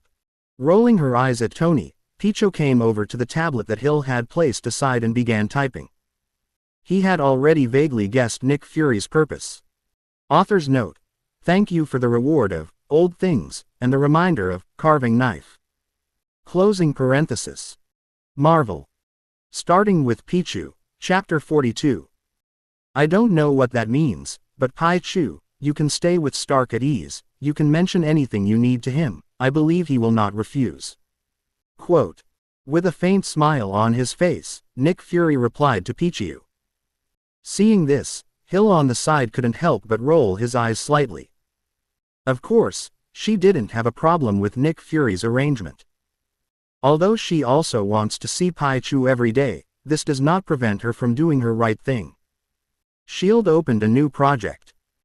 Nick Fury has to personally supervise, and she, as the deputy director, naturally has to replace Nick Fury, handle all aspects of S.H.I.E.L.D., and also be in charge of new projects. So she was busy for the rest of the period. Leave Pichu here with Tony, and everything will be guaranteed. Whether it's power or security. As for whether Pichu will be bullied by Tony, what are you kidding? With her understanding of Pichu, if Pichu didn't bully Tony, it would already be Tony's luck. In the villa. This old fox. Seeing Nick Fury's reply, Pichu rolled her eyes. By now, he knew what Nick Fury was planning. It's nothing more than reluctance to pay that little bit of electricity, so I found a big boss to take over. And Tony is the one who was wronged. For a second of silence in Tony's heart, who had just been confident and calm, Pickle typed back to Nick Fury. Okay. Quote. Faintly replied with 2 words, Pichu opened the browser. After surfing the web for a while, Tony came back with what he had asked for. A bundle of silver wires the thickness of chopsticks, with a plug at one end and a copper ring at the other, and not far from the copper ring connection, there is something that seems to be a switch. Walking over with the power transfer device, Tony smiled and said, Man, this is what you want, it's 10 meters long, and I also installed a power switch. Quote. As he spoke, Tony placed the object in front of Pichu. Thank you, Pikachu. Quote. After thanking him, Pichu inserted the plug into the socket. Then the left hand holds the copper ring at the other end, and the right hand turns on the power. A powerful electric current was instantly transmitted to Pichu's body. However, as soon as he came into contact, he was devoured by the evolutionary system. Then Pichu turned on the movie and sat down next to the tablet under Tony's gaze, watching the movie with relish, seemingly ignoring his presence. Seeing this, Tony's eyebrows flashed with disappointment. He also thought that Pichu would have some kind of vision when he absorbed electricity. As a result, I didn't even see the arc. Sir. That's when Jarvis's voice rang out. What's the matter? Tony frowned slightly. Sir, I have detected that the power in the villa is losing rapidly. At the current rate, the power is losing about 1,000 kilowatt-hours in a minute. Quote. Hearing this, even Tony was taken aback. If it's about 1,000 kilowatt-hours a minute, the electricity consumed in a day can reach millions. Looking at Pichu, who was leisurely watching a movie, a look of surprise appeared between Tony's eyebrows. It's worthy of a guy who can crash into a guy like Hulk in one fell swoop, and such a small body can hold such a powerful power. Ahem, that Pichu. Quote. Suddenly thinking of something, Tony called Pichu. Aha. Big ears trembled, and Pichu turned his head to look at Tony, with a puzzled look on his face, with a little disgust. This person, not to continue to study the steel armor, why bother him to watch movies here? Seeing Pichu looking at himself with some disgust, Tony had a black line, but still asked. Let me ask you a question, how much electricity do you have to absorb to be fed? Hearing this, Pichu couldn't help but stare at Tony for a while. It wasn't until Tony was spotted that he paused the movie and started typing. Why are you asking this? I'll just ask, after all, I don't care about the food. Tony smiled. Pichu. Okay, I thought you were the same as that braised egg, you just ate a little bit of electricity, and then you can't wait to find me a home. You are really a poor and picky guy. Quote. Pichu. Actually, I don't know how much to eat. At present, there are about 3 months left, and I should be able to eat for another 3 months.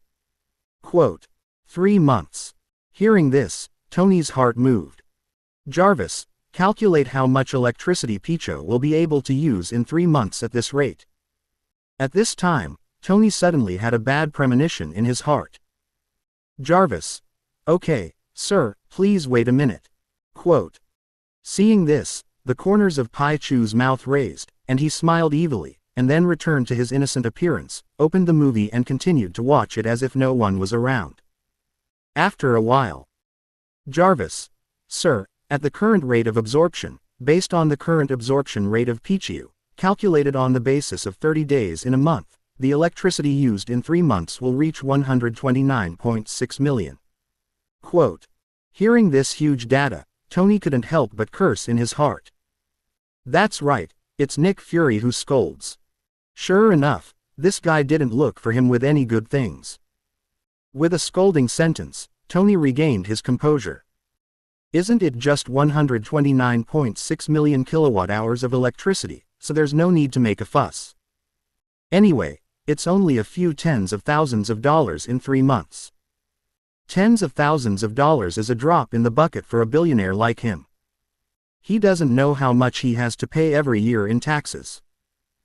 Seeing that Pichu was no longer around, although he still had some thoughts in his heart, Tony thought about it and didn't bother Pichu, but turned around and returned to the underground laboratory. He wants to continue his research on the new generation of steel armor. Marvel. Starting with Pichu, Chapter 43. Time passes slowly. Pichu watched 2 movies. Before I knew it, it was 3:30 in the afternoon. The door to the villa suddenly opened, and a figure walked in. Pichu, who was watching a movie, had big ears and turned his head to look in the direction of the door. Miss Potts, sir is down there, do you need me to remind him? At this time, Jarvis's voice also rang out. It turned out to be Pepper coming. Da da da da.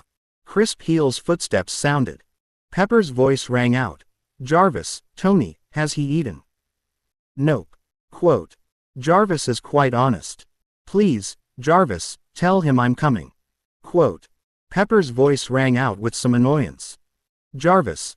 Okay, Miss Potts. Quote. The words fell, and Shao Pepper's whole person also appeared in Pichu's field of vision. Dressed in a white women's professional attire, she looks very tall in high heels, her slightly curly blonde hair is tied into a ponytail at the back of her head, and her blue eyes are very bright. At this time, little Pepper also saw Pichu and was immediately startled. But then she was attracted by Pichu's cute appearance.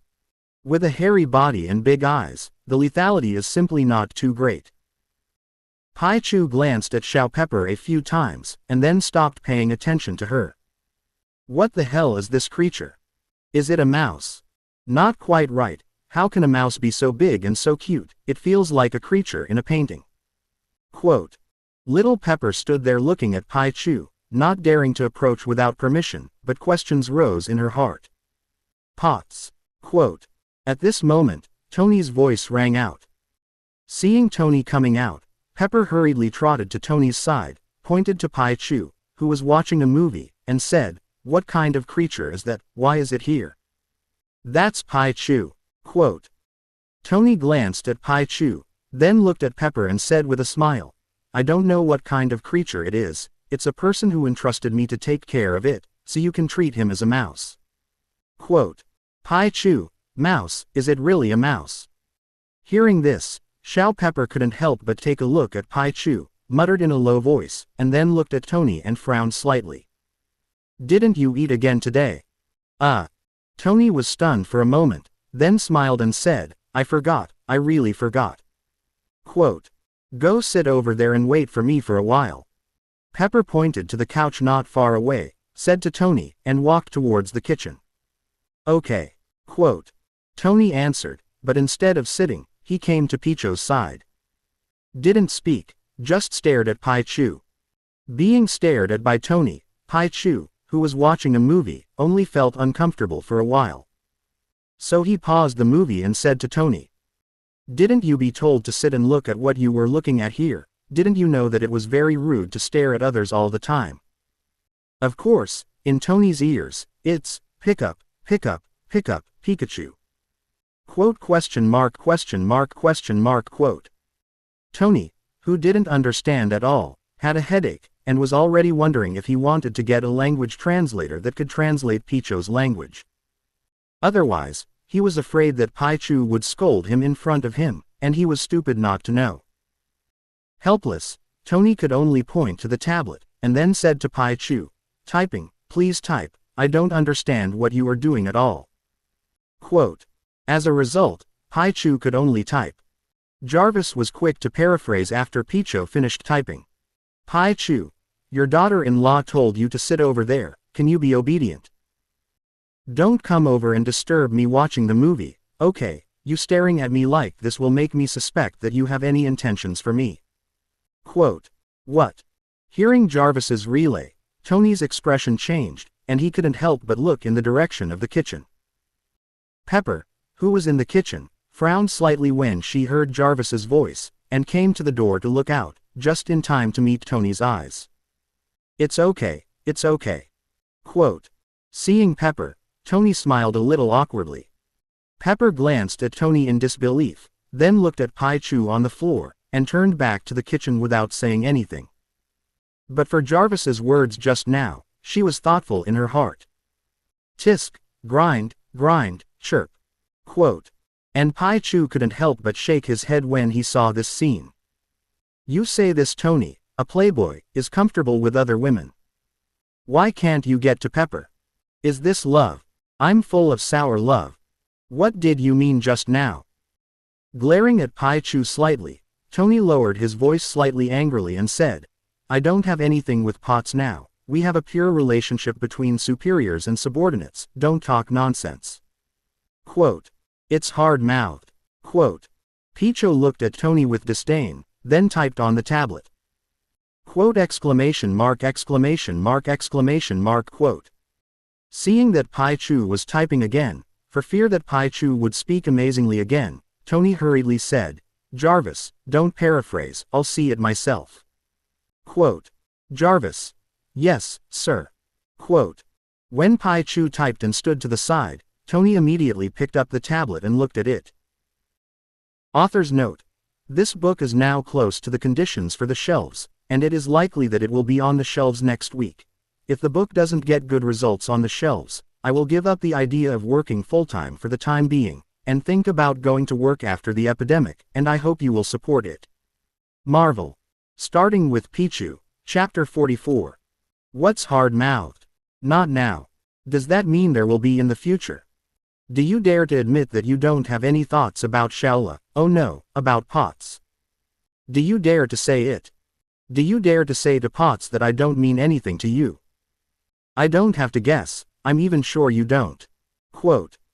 Just now I was creating an opportunity for you, okay, you don't know how to take advantage of it, you are too inferior, please don't say you know me in front of beautiful women in the future, thank you. Quote. Seeing Pichu's words, Tony's face was full of black lines, and he had a new understanding of Pichu again. This guy is not only mouthful, but also very gossipy. Moreover, this is not a chat terminator. It's easy for you to chat with others like this, okay? After being speechless for a moment, Tony looked at Pichu and said, What kind of creature are you? Are you an alien creature? The computer was given to me Pikachu. Quote. Pichu said a word, raised his right hand and pointed at the tablet in Tony's hand. Tony placed the tablet in front of Pichu. After a while, Pichu typed the word. Tony picked it up and saw that it was a black line again. Please call me the god of skin, thank you. Quote. This is the word that Pichu just typed. Taking a light breath, Tony adjusted his mood and looked at Pichu with a serious look. As your gold master, shouldn't you tell me about your basic situation? After guessing that Pichu was thrown over by Nick Fury to eat and drink, Tony said that he was a little inflated. There is a saying that, Eating people with short mouths and taking people with short hands. Since I'm here to eat and drink, shouldn't I do something for the owner? For example, contribute your body or something.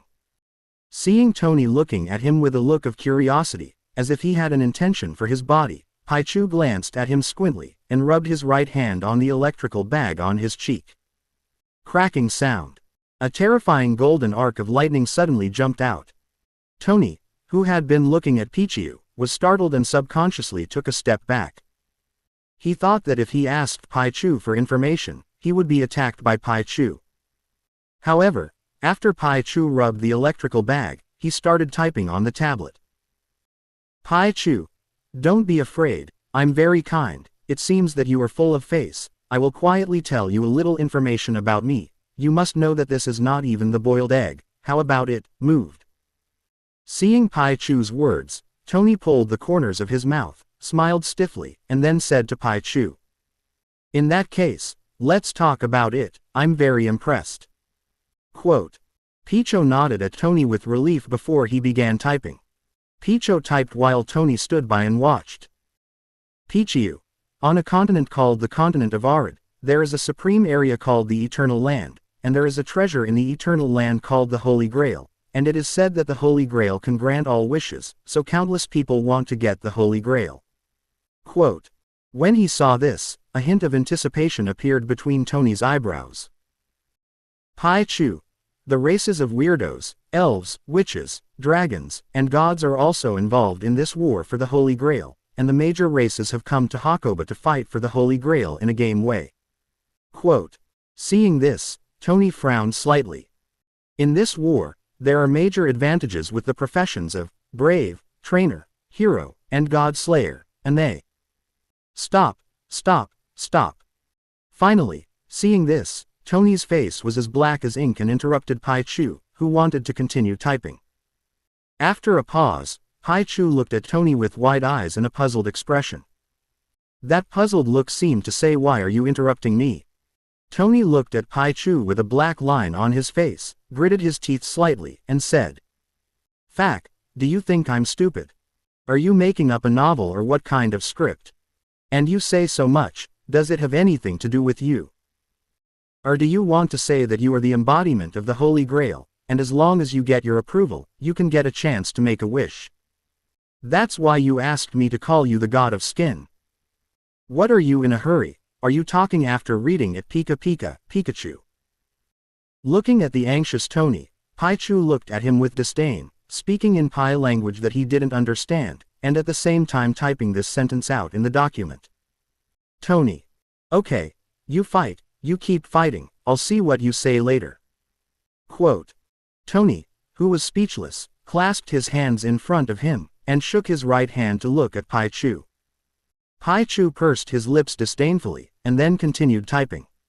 They came together to fight a devastating war that destroyed the world, and in the end it was 1,000 years later, and the world came to life again. Quote. A magical creature was born between heaven and earth. This creature is called Pokemon. And the legend about me, that is, the skin god, begins with a place called Shinshin Town. Quote. Quote exclamation mark exclamation mark exclamation mark quote. Seeing this, Tony was already dumbfounded. Stunned. No, I was surprised by my own IQ. Knowing that Pichu was, he even read it stupidly. Could it be that this is the legendary, lower IQ of others to the same level, and then defeat them with rich experience? Fuck. Couldn't help but burst into a foul mouth, and Tony immediately turned around and walked towards the kitchen. He is hungry, and he wants to turn his grief and anger into appetite. Author's note. Thanks to Mo Sheng, 877,203,884, and Die 19,891,221 feet for the monthly passes, thanks to the Daytime. For the reward, thank you for the flowers and evaluation votes. Closing parenthesis. Marvel. Starting with Pichu, Chapter 45. In the kitchen. Tony, what's wrong with you? Seeing Tony with a stinky face, Little Pepper, who was cooking for him, was puzzled. It's okay, it's just that Pichu is really annoying. Tony shook his head. Then he looked at the fruit salad and sandwich that Pepper was making, his eyes lit up slightly, and he was about to reach out and grab a piece of the fruit salad to eat. But as soon as he stretched out his hand, he was slapped off by Pepper. "Go wash your hands." Pepper was a little helpless. Okay. Quote. Tony looked at his hand, smiled and walked towards the faucet. Living room. Alas, young people, they are young and vigorous, and they can't afford to joke. Quote. Shaking his head with a smile, Pichu smiled with a comfortable smile, opened the previous movie and continued to watch it. Sure enough, it was okay to pull the calf is good for physical and mental health. After a while, Tony and Pepper laughed and walked out of the kitchen, each with a plate in their hands. An inexplicable aura of harmony permeated the two. Sniff, sniff, sniff. Pichu, who was watching a movie, seemed to smell something, sniffed, and looked up in the direction where the smell came from. Then I saw Tony and Pepper. Tisk. Quote. Feeling the sour smell of love, Pichu couldn't help pouting slightly. Then he turned his gaze to what the two of them were holding. At this time, Pichu remembered one thing. That is, he has been in this world for almost half a year, and he seems to have never eaten. Yes, not once. Because as long as he devours electricity, he will not feel hungry. In addition, even if he'll return to the villa, he basically never ate in the villa, and the sense of crisis brought about by knowing the future made him almost focus on becoming stronger. There was no feeling of hunger, so Pichu subconsciously forgot about eating. Now that he suddenly smelled the food, Pichu found that he seemed to be a little hungry. So a little smaller, the movie paused. Pichu stood up, holding the teleportation device and walking towards Tony and Pepper. Aha! Seeing Pichu coming, Tony and Pepper glanced at each other, both a little puzzled. What? Eat something, Pikachu. Quote. Pichu spoke, pointing to what they were holding in their hands. You want to eat this? Said Tony, holding up the fruit salad in his hand. That's right, pick up. Pichu nodded. Don't give. Who knows? The next moment, Tony turned the fruit salad in his hand and looked at Pichu with a smile. Thinking of Pichu playing himself before, he decided to play it back as well. There is a saying that, it's not that you don't report it, but the time has not come. Now he seems to have found his chance. Seeing this, Pichu was a little stunned, and couldn't help blinking his eyes wide, shaking his big ears on his head. Looking at Tony, who seemed to be a little proud, these two words were Pichu's psychological state at this time. Is this big dog going to float? Even the little Pepper on the side saw Tony's rare appearance, and his face was different, and he couldn't help but purse his lips and smile, and then gave Tony a white look. Then he looked at Pichu on the ground. Seeing Pichu, who was wide-eyed and seemed a little confused, little Pepper was also a little moved. Well, it's the kind of heart that sees a cute pet and wants to pick it up. Pepper, in fact, is also a woman who likes cute things. After all, most people in the world love cute, beautiful things. Of course, there is also interest in the unusual. Or rather, all of them. All right. Quote. At this time, Pepper gently patted Tony on the shoulder, then took a cherry with a toothpick from the plate of the fruit salad, squatted down and handed it to Pichu. Your name is Pichu, right? Here you go. Quote. Pepper smiled softly at Pichu. Thank you, Pickup. Pichu thanked her before taking the cherry. After taking the cherry, Pichu looked at Tony with disdain and said, Second fool, look at you, how can you be so picky? I will give you a chance. Quote. After saying that, Pichu didn't care what Tony's reaction was, turned around and walked back. It's funny. Seeing Pichu so humane, little Pepper felt very funny and couldn't help laughing. However, Tony on the side had a black line, the corners of his mouth couldn't help twitching slightly, and he only felt that there were 10,000 words of fact in his heart that wanted to be spoken. Although he couldn't understand it, he could guess the general meaning by looking at Pichu's appearance just now. No doubt despising him. The other side. Pichu walked back and called the system in his heart. System, hurry up, hurry up and tell me if it's okay to eat. Although he is already an extraordinary creature, who knows if he will react to ordinary food? Master, eat with confidence. If you eat these ordinary foods in your stomach, they will be decomposed by the terrifying electricity in your body in an instant, and you will only experience the corresponding taste, and will not have other effects. Quote. The long-lost system bubbled up and told Pichu the answer. That's fine. Quote.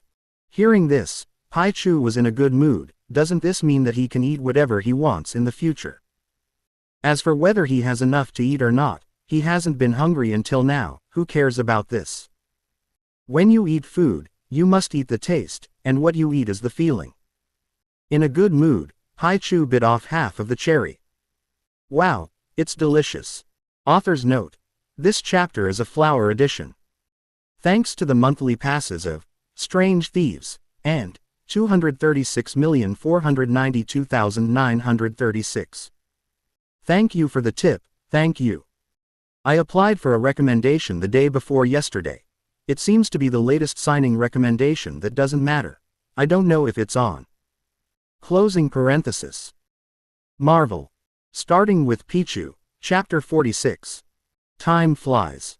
Before he knew it, Pichu had been in Tony's villa for more than 3 months. It's February 2009. More than 3 months have passed, and the relationship between Pichu, Tony and Little Pepper has improved a lot.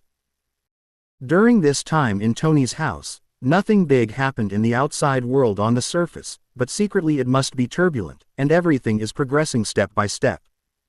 Pichu didn't know much about SHIELD's new project.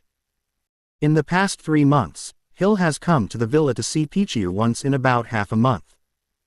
Although a little curious, Pichu didn't ask about Hill's new project for S.H.I.E.L.D. either. And even if you ask, you may not get an answer. However, Pichu still made a small guess. In the end, it can only be linked to the new project and the space carrier that appeared in the first Avengers. Because Tony once told him that Nick Fury asked him to help design some powertrain. Linked to Avengers number 1, Nick Fury seems to have said that Tony's power system has a lot of credit for the Helicarrier's powertrain, and Pichu can only lean on it. Also, it's not so simple for such a big guy to want it to go to heaven. With the help of Tony's great genius, the progress can undoubtedly be reduced a lot, so the space carrier can only be put into service before the Avengers' New York War. In the second team of the United States, they even took advantage of this to get 3 more advanced ships out at once, although in the end they were all gone. This day, Tony sat on the couch, while Pichu held the copper ring of the teleportation device in his left hand, stepped on the coffee table in front of the couch, and ate the fruit in the fruit salad with his right hand. Looking at Pichu, Tony was amazed. Pichu, how did you say that your little body holds so much electricity, and it hasn't stopped much for 3 months? Quote. In 3 months, not long ago, Pichu had already collected 1 million evolution points that had evolved to 3 stars. Originally, Pichu was planning to find a room to start evolving. But Pepper arrives out of nowhere and makes Tony something to eat. Seeing this, Pichu plans to rub some food first, and then go to evolve. During this time, Pichu also ate a lot of other foods. But in the end, Pichu found that he still had a soft spot for all kinds of fruits. Biting off half of the plump cherries, Pichu glanced at Tony and didn't speak. Tony didn't care, and said with a little pride, I completed the design of the Mark IV yesterday, and it will be completed in a while, and even the new generation of war frames after me have inspiration. Quote. Considering that the steel armor is not easy to carry, I plan to improve the weight and portability of the new generation, so that I can take it with me when I go out. Quote. Crunch, crunch. Pichu was so immersed in his head that he didn't seem to hear what Tony was saying at all. But Pichu still listened. Mark IV seems to be the one that Tony wore to the expo in Iron Man 2. As for the easy-to-carry armor that Tony said, it should be the suitcase Mark V when he participated in the racing race later. The plot of Iron Man 2 mainly took place in 2010, and now it's February 2009. Doesn't it mean that in half a year, Tony will find out about his palladium poisoning? And now, Tony's body is normal. As for why Tony didn't want to get the shrapnel out of his body, maybe it was because he couldn't find a doctor who could safely remove the shrapnel. In this regard, Pichu wondered if he could recommend Doctor Strange to him. Oh no, Doctor Strange is just a great surgeon now. He only got into a car accident in 16 years and then became Doctor Strange. After a while, Pichu ate a little of the fruit in the fruit salad, then took out a piece of paper from the box on the side, wiped his hands and mouth, and tidied up. After that, Pichu typed on a tablet. Tony picked it up and looked at it. Pichu, I'm full, find me an empty room, don't enter the room to disturb me for the time being without my consent, otherwise I won't be responsible for anything happens. Quote, what are you going to do? After reading it, Tony looked at Pichu with some confusion. At this time, Pichu also turned off the teleportation device, threw the copper ring in his left hand aside, heard Tony's puzzled question, and began typing after Tony put the tablet in front of him. Pichu, grow up. Quote, grow up. Seeing this, Tony was a little surprised. But he still stood up and said, forget it, come with me. Quote, Pichu followed behind Tony. After arriving at Tony to find him an empty bedroom, Pichu kicked Tony out, and after thinking about it, he locked the bedroom door from the inside. Then Pichu communicated the system in his heart. System, start evolving. Quote, System, Master, during the evolution of a 3-star creature and beyond, you will randomly fuse the innate ability of a powerful Pokemon, so the time required for evolution will be delayed. Quote, randomly fuse the innate ability of a powerful Pokemon, and this kind of good thing. Hearing the system's words, Pichu was first surprised, and then overjoyed. Among Pokemon, there are countless Pokemon, but they can be called powerful, and the natural abilities they master are all extremely powerful and wonderful. For example, Shurabi, who can travel through time, Chiyaka, who controls time, and Ifertar, who has the ability to regenerate against the sky, or Dream, and Broken Sky Seat. If you get the creation ability of Arceus, wouldn't it be cool? Let's start evolving. Quote, hearing the system's words, Pichu was already a little impatient. He was eager to see which Pokemon's innate ability he would get after he evolved to 3 stars. System. Okay, Master. Quote, as the system's voice fell, countless golden streamers appeared out of thin air, and then wrapped around Pichu. 3 seconds later, Pichu was wrapped in a golden light cocoon. Pichu, who was wrapped in a light cocoon, only felt like he was soaking in a hot spring, warm and comfortable, and a strong sleepiness quickly emerged. After that, Pichu fell into a deep sleep. When Pichu fell asleep, the system also began to turn the evolution point into some kind of magical power, and then integrated this power into Pichu's body, causing Pichu to begin to transform. Arcs of golden lightning began to leap through the room. However, these golden arcs did not cause damage to anything in the room, as if they were just illusions and did not exist at all. At the same time, the outside world. Tony sat on the couch, his right hand pinching his chin slightly, his face thoughtful. After a moment of silence, Tony spoke up. Jarvis, can you detect anything unusual in Pichu's bedroom? Author's note. I went out to buy food this morning, it was too troublesome, and it was not easy to buy groceries, and it was almost 12 o'clock when I got home, and I felt so sleepy after eating, so I slept for an hour, and then I started to code words, and I apologize for the late update. Thanks to the reward of the original intention, thanks to the 19,916,342,480 and carving knife for urging the change, and thanks to the monthly ticket of Han Bingfei Love, Feng, Lin family's little brother, and original intention. Marvel. Starting with Pichu, Chapter 47. Tony's voice fell, and Jarvis's voice rang out. Jarvis. Sir, just now, there seems to be a firewall in that room, and I can't break through that firewall to detect what's going on inside. Quote, what? Hearing this, Tony was slightly startled and couldn't help frowning. Since the last time Nick Fury broke into his home, he has optimized and upgraded the security system throughout the villa to ensure that Jarvis is in control. Of course, for more private places such as bedrooms and toilets, if Jarvis wants to monitor, he needs to get his authorization to do so. Now that Pichu had just entered, Jarvis had lost control of the bedroom directly, and he couldn't even break through the firewall. You must know that Jarvis is an artificial intelligence that he has worked so hard to develop, and there are only a handful of places in the world that he cannot access on the internet as long as he wants. Even S.H.I.E.L.D., as long as he wants, can also temporarily break through the S.H.I.E.L.D. network for a period of time, and then get some secrets belonging to S.H.I.E.L.D. from it. A lot of Pichu's information was obtained by Jarvis from S.H.I.E.L.D.'s database after he found out that it was related to S.H.I.E.L.D. Now, however, Jarvis can't even get into his own home.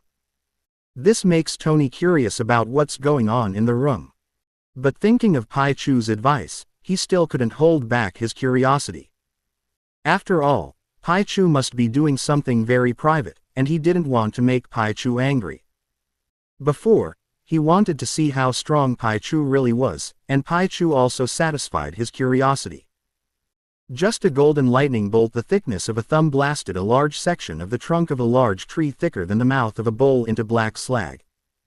However, this was not exactly what Pichu had used to exert with all his might, and the lightning that released the electric shock with all his strength was the thickness of his wrist. According to Jarvis's simulation calculations, Pichu's maximum power is very terrifying. The temperature can reach 400 degrees Celsius, the current can reach 3000 amps, and the voltage can be close to 200,000 volts. As for Jarvis's calculation data, Pichu didn't care much about it after a brief understanding. After all, his electric shock was not just lightning. The lightning released by the electric shock also contains the power of the mysterious side, and the power that lightning can release is not at all something that can be summarized by simple data. Growing up, it should be growth, or evolutionary. Shaking his head, Tony returned to the lab with the curiosity in his heart. He decided to design a steel armor that could withstand lightning attacks and absorb external electricity as an energy source. I don't know why, but he always feels that he might be able to use it later. Time passes slowly. In the evening, Pepper came to the villa again. Didn't see Pichu. Xiao Pepper looked at Tony with some curiosity and confusion and asked, "Tony, where is Pichu?" For 3 months, Pichu basically stayed in the living room all day long. As soon as she entered the door, she could see Pichu after walking a few steps. And Pichu is still there at noon today. Why come back a few hours later? Pichu is gone. Tony recalled Pichu's words for a moment, and then gave an answer. Pepper was a little surprised. Then I thought about the fact that Pichu had been absorbing electricity for 3 months. For Pichu's magic, they got along for 3 months, and Pichu didn't mean to hide it, and Tony also showed her the video of Pichu's battle with Hulk and Abomination that night. Therefore, she also knew that Pichu, who was as cute as a doll, was actually very powerful. Now that Tony says that Pichu is growing, Pepper subconsciously guesses that Pichu might become stronger. Because growth often means to become bigger and stronger. After chatting with Tony about some Stark Group business, Pepper, who is Tony's secretary, left. After all, Tony doesn't take care of things much now. And such a big stall as Stark Group is basically placed on her. Although Tony lets her make her own decisions, when it comes to some important matters, she will still consult with Tony and finally get Tony's consent before making a decision. After all, she and Tony are still only in a subordinate relationship. Pepper leaves. Tony is back in the lab. Although the Mark IV has been put into production, he only has a clue about the portable Mark V after that, and he still needs to invest a lot of time in research. And he suddenly had to research a set of steel armor that could resist lightning and absorb external electricity and convert it into energy. Even if he was a genius, he couldn't do it overnight. Any success is built on repeated attempts and failures. Tony returns to the lab to continue his research on the steel warframe, while Pichu falls into a deep sleep due to evolution. Dusk fades and night falls. Glowing stars appear in the night sky, and a crescent moon stands in the starry sky, and the light of the moon shines down intertwined with the light of the human city on the ground. Villa room. Compared to before, the golden light cocoon that wrapped Pichu was undoubtedly much larger. The arcs of electricity that were bouncing around were gone, and even the golden cocoons of light were gradually dissipating. Grains of golden light floated from the cocoon of light, and countless golden particles of light floated in the air, shining like stars, forming a beautiful starry sky. The golden light cocoon gradually dissipated, and it was clear that Pichu's evolution had entered the countdown.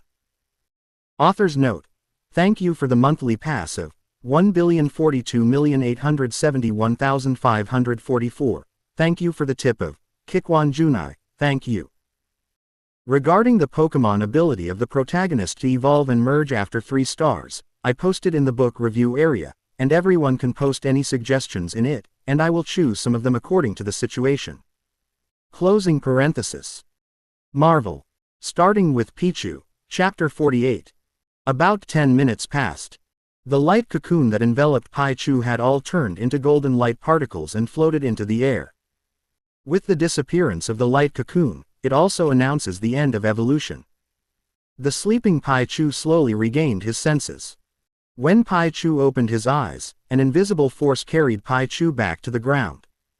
It's too comfortable to feel stronger. Feeling the change in his strength, the feeling of surging power swimming in his body, Pichu couldn't help but have a satisfied thought in his heart. Open your own data panel. Pichu first took a look at his current appearance. The large body coat is dark orange and the belly is white. The bifurcated ears are brown on the outside and yellow on the inside, and there is a curled part at the end of the ear. Like Pikachu, it has 2 brown stripes on its back. The long, thin black tail ends in an electric type, flattened and yellowish. Instead of having fingers like Pikachu, they have small round brown palms. There are yellow electrical pouches underneath the small black eyes and on the cheeks. The feet are large and the coat is brown. Well, it's Raichu's standard appearance, and he looks fatter than Pikachu.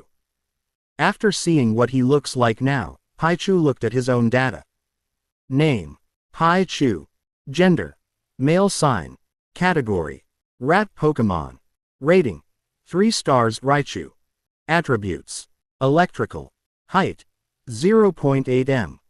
Weight: 30 kilograms, constant under normal conditions.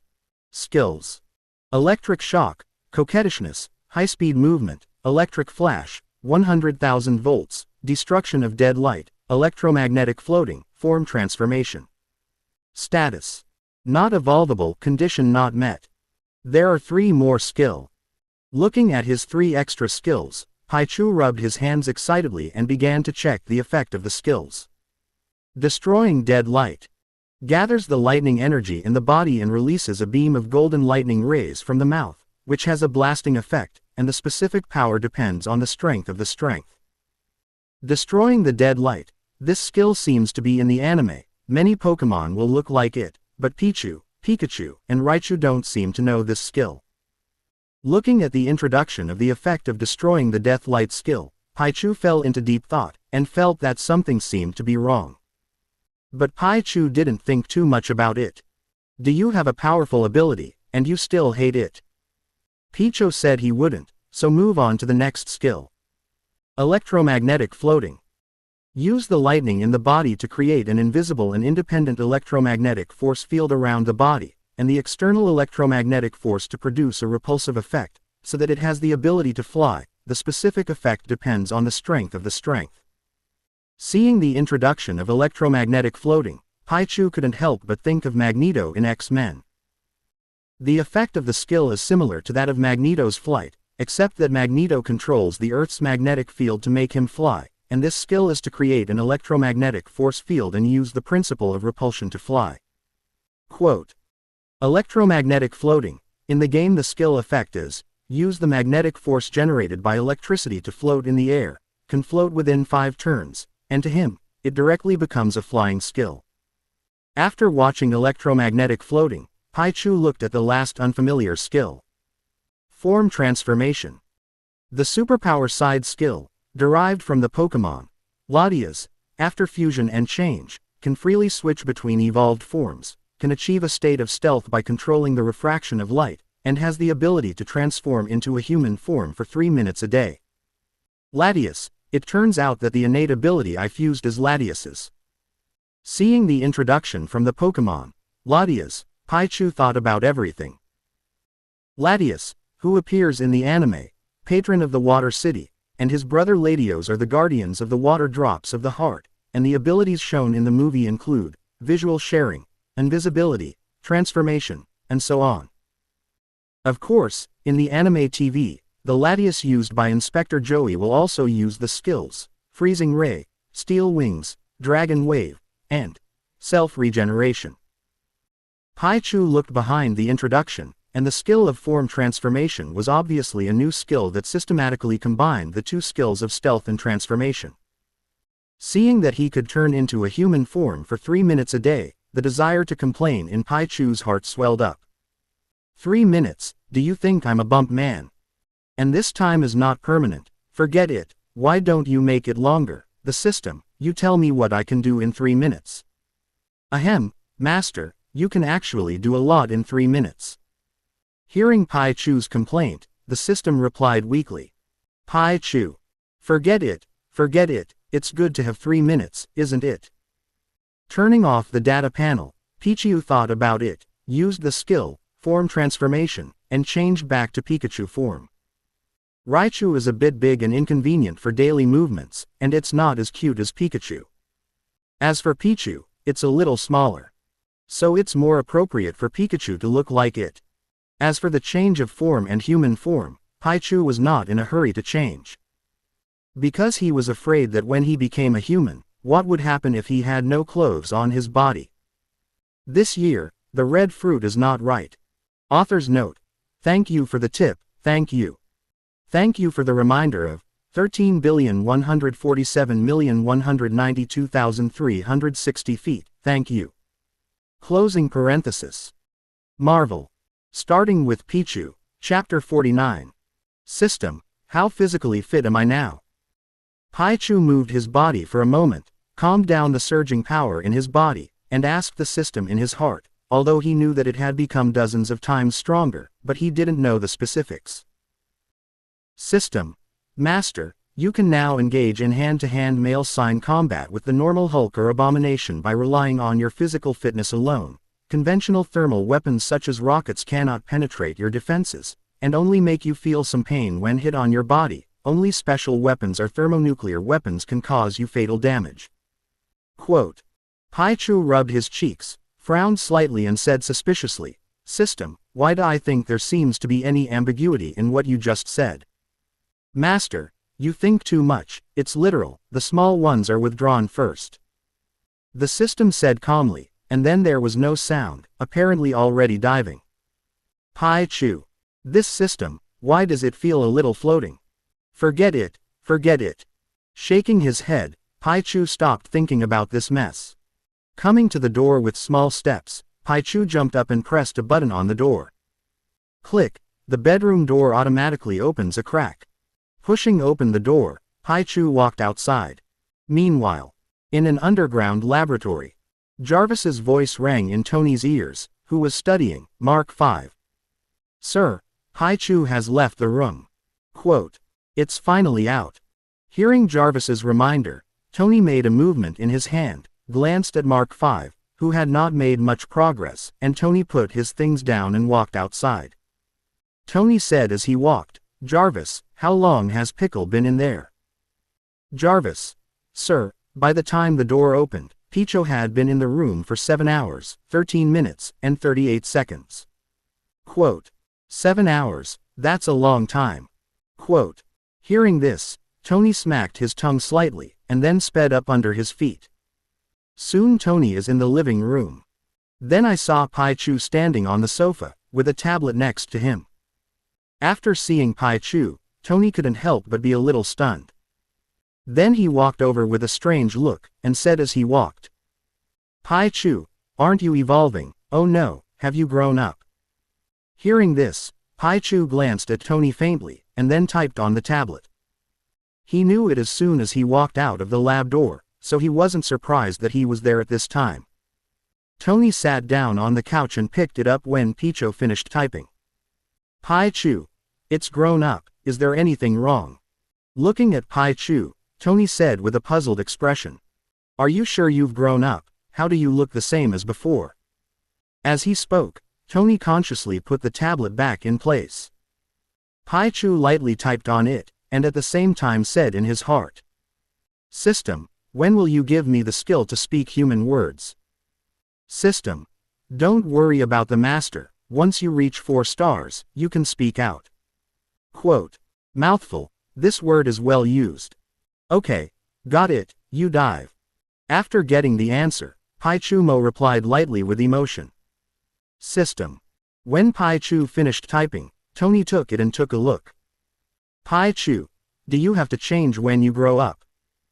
Forget it, let me tell you, I'm just getting stronger, I don't even know about this matter, don't you feel particularly honored to know?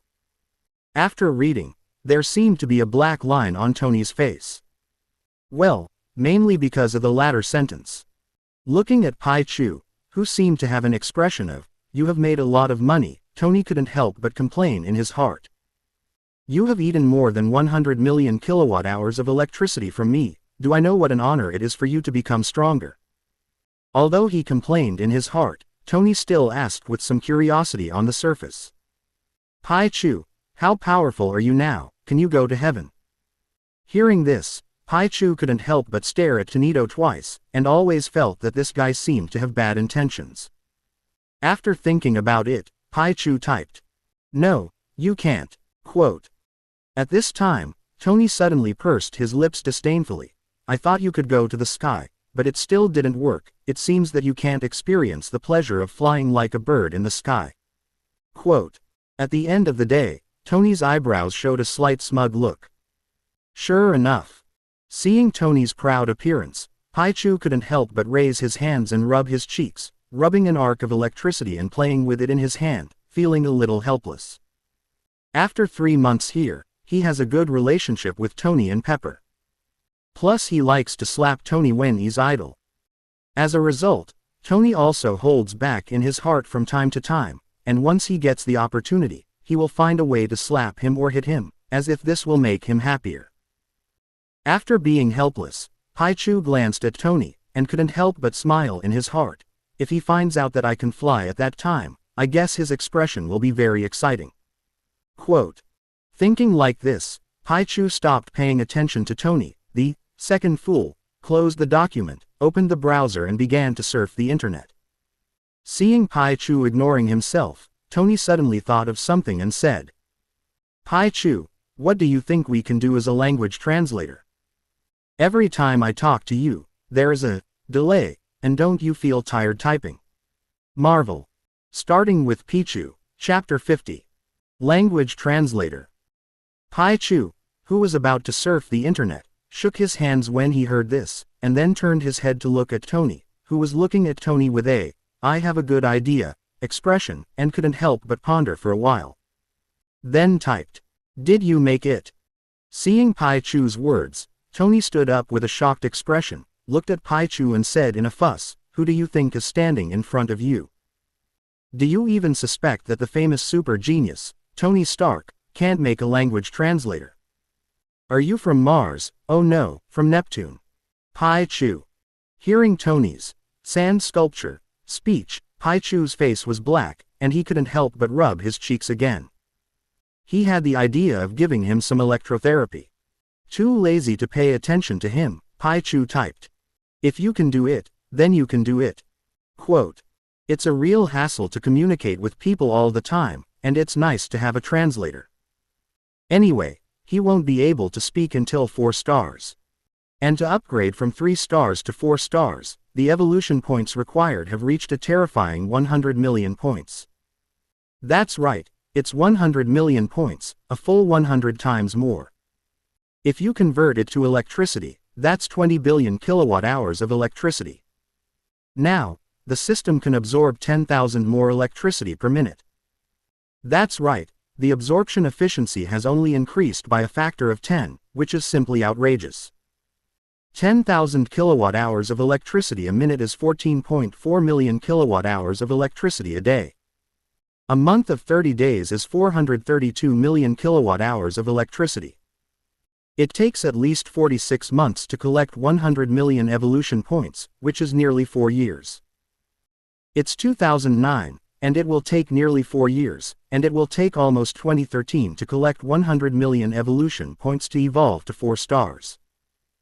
At the 4-star level, the strength can be on par with or stronger than the awakened Thor, so it seems that it will take nearly 4 years and it will not be a long time.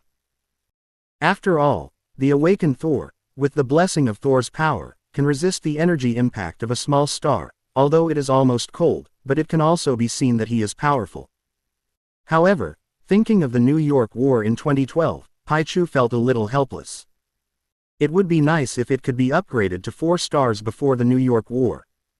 Of course, Pichu also knew that he was a little greedy. Even if the plot of the 12-year New York War comes ahead of schedule, with his current strength, he can completely walk sideways in it. You can even punch and kick Loki and say, "What a weak god." And don't forget, he's a master. Skills are his true abilities. If you use all the skills and fight with the awakened Thor, it is uncertain who will win and who will lose. Tony on the side didn't know that for such a while, many thoughts appeared in Pichu's head, and when he saw Pichu's approval, he immediately smiled and said, "Then let's go, and take you on a tour of the laboratory of my great genius." Quote. Coming back to his senses, Pichu followed behind Tony and headed towards the underground lab. Follow the stairs to the bottom. The transparent sensor door made of special tempered glass, managed by artificial intelligence Jarvis, is able to automatically identify authorized personnel. Arriving at the door, Tony spoke. "Jarvis, set up second-level clearance for Pichu." Quote. As the sensor door opened, Jarvis's voice rang out. "Yes sir, it has been successfully set up. Welcome to you, Mr. Pichu." Quote.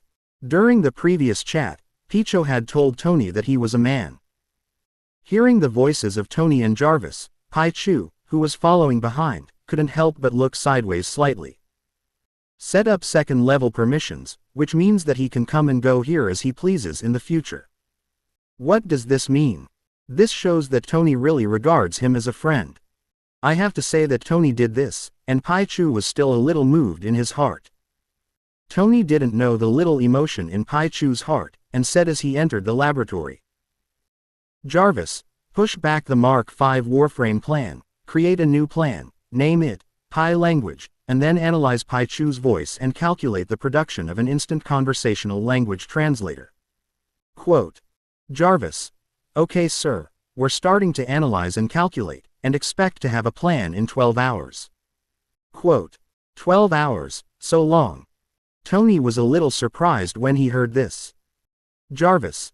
If Mr. Pickle were willing to provide more voice information or let me do a scan of the body structure, the process of analysis and calculation would be much shorter. Quote. Tony couldn't help but look at Pichu, clasped his hands in front of him, pinched his chin with his right hand and said, "You won't agree with describing the anatomy of the body, so record a voice message." Quote. Come on, pick up. Seeing this, Pichu could only cooperate. Although he didn't understand, Tony could tell that Pichu agreed. So he said, "Jarvis, start collecting sound information." Quote. Jarvis. It's ready. Quote. So Pichu began to speak all kinds of words under the leadership of Jarvis. For example, "Hello," and "My name is Pichu." The recording was more than 3 hours long, and it was almost 12 o'clock in the morning. Jarvis. A lot of sound information has been collected and it is expected that the results of the analysis will be available in 5 hours. Quote. 5 hours later, it was almost 5 o'clock in the morning. Tony immediately said, "Then let's go and rest first, and when we get up early tomorrow morning, we can get the results of the analysis, and then we can start to create an instant conversational language translator."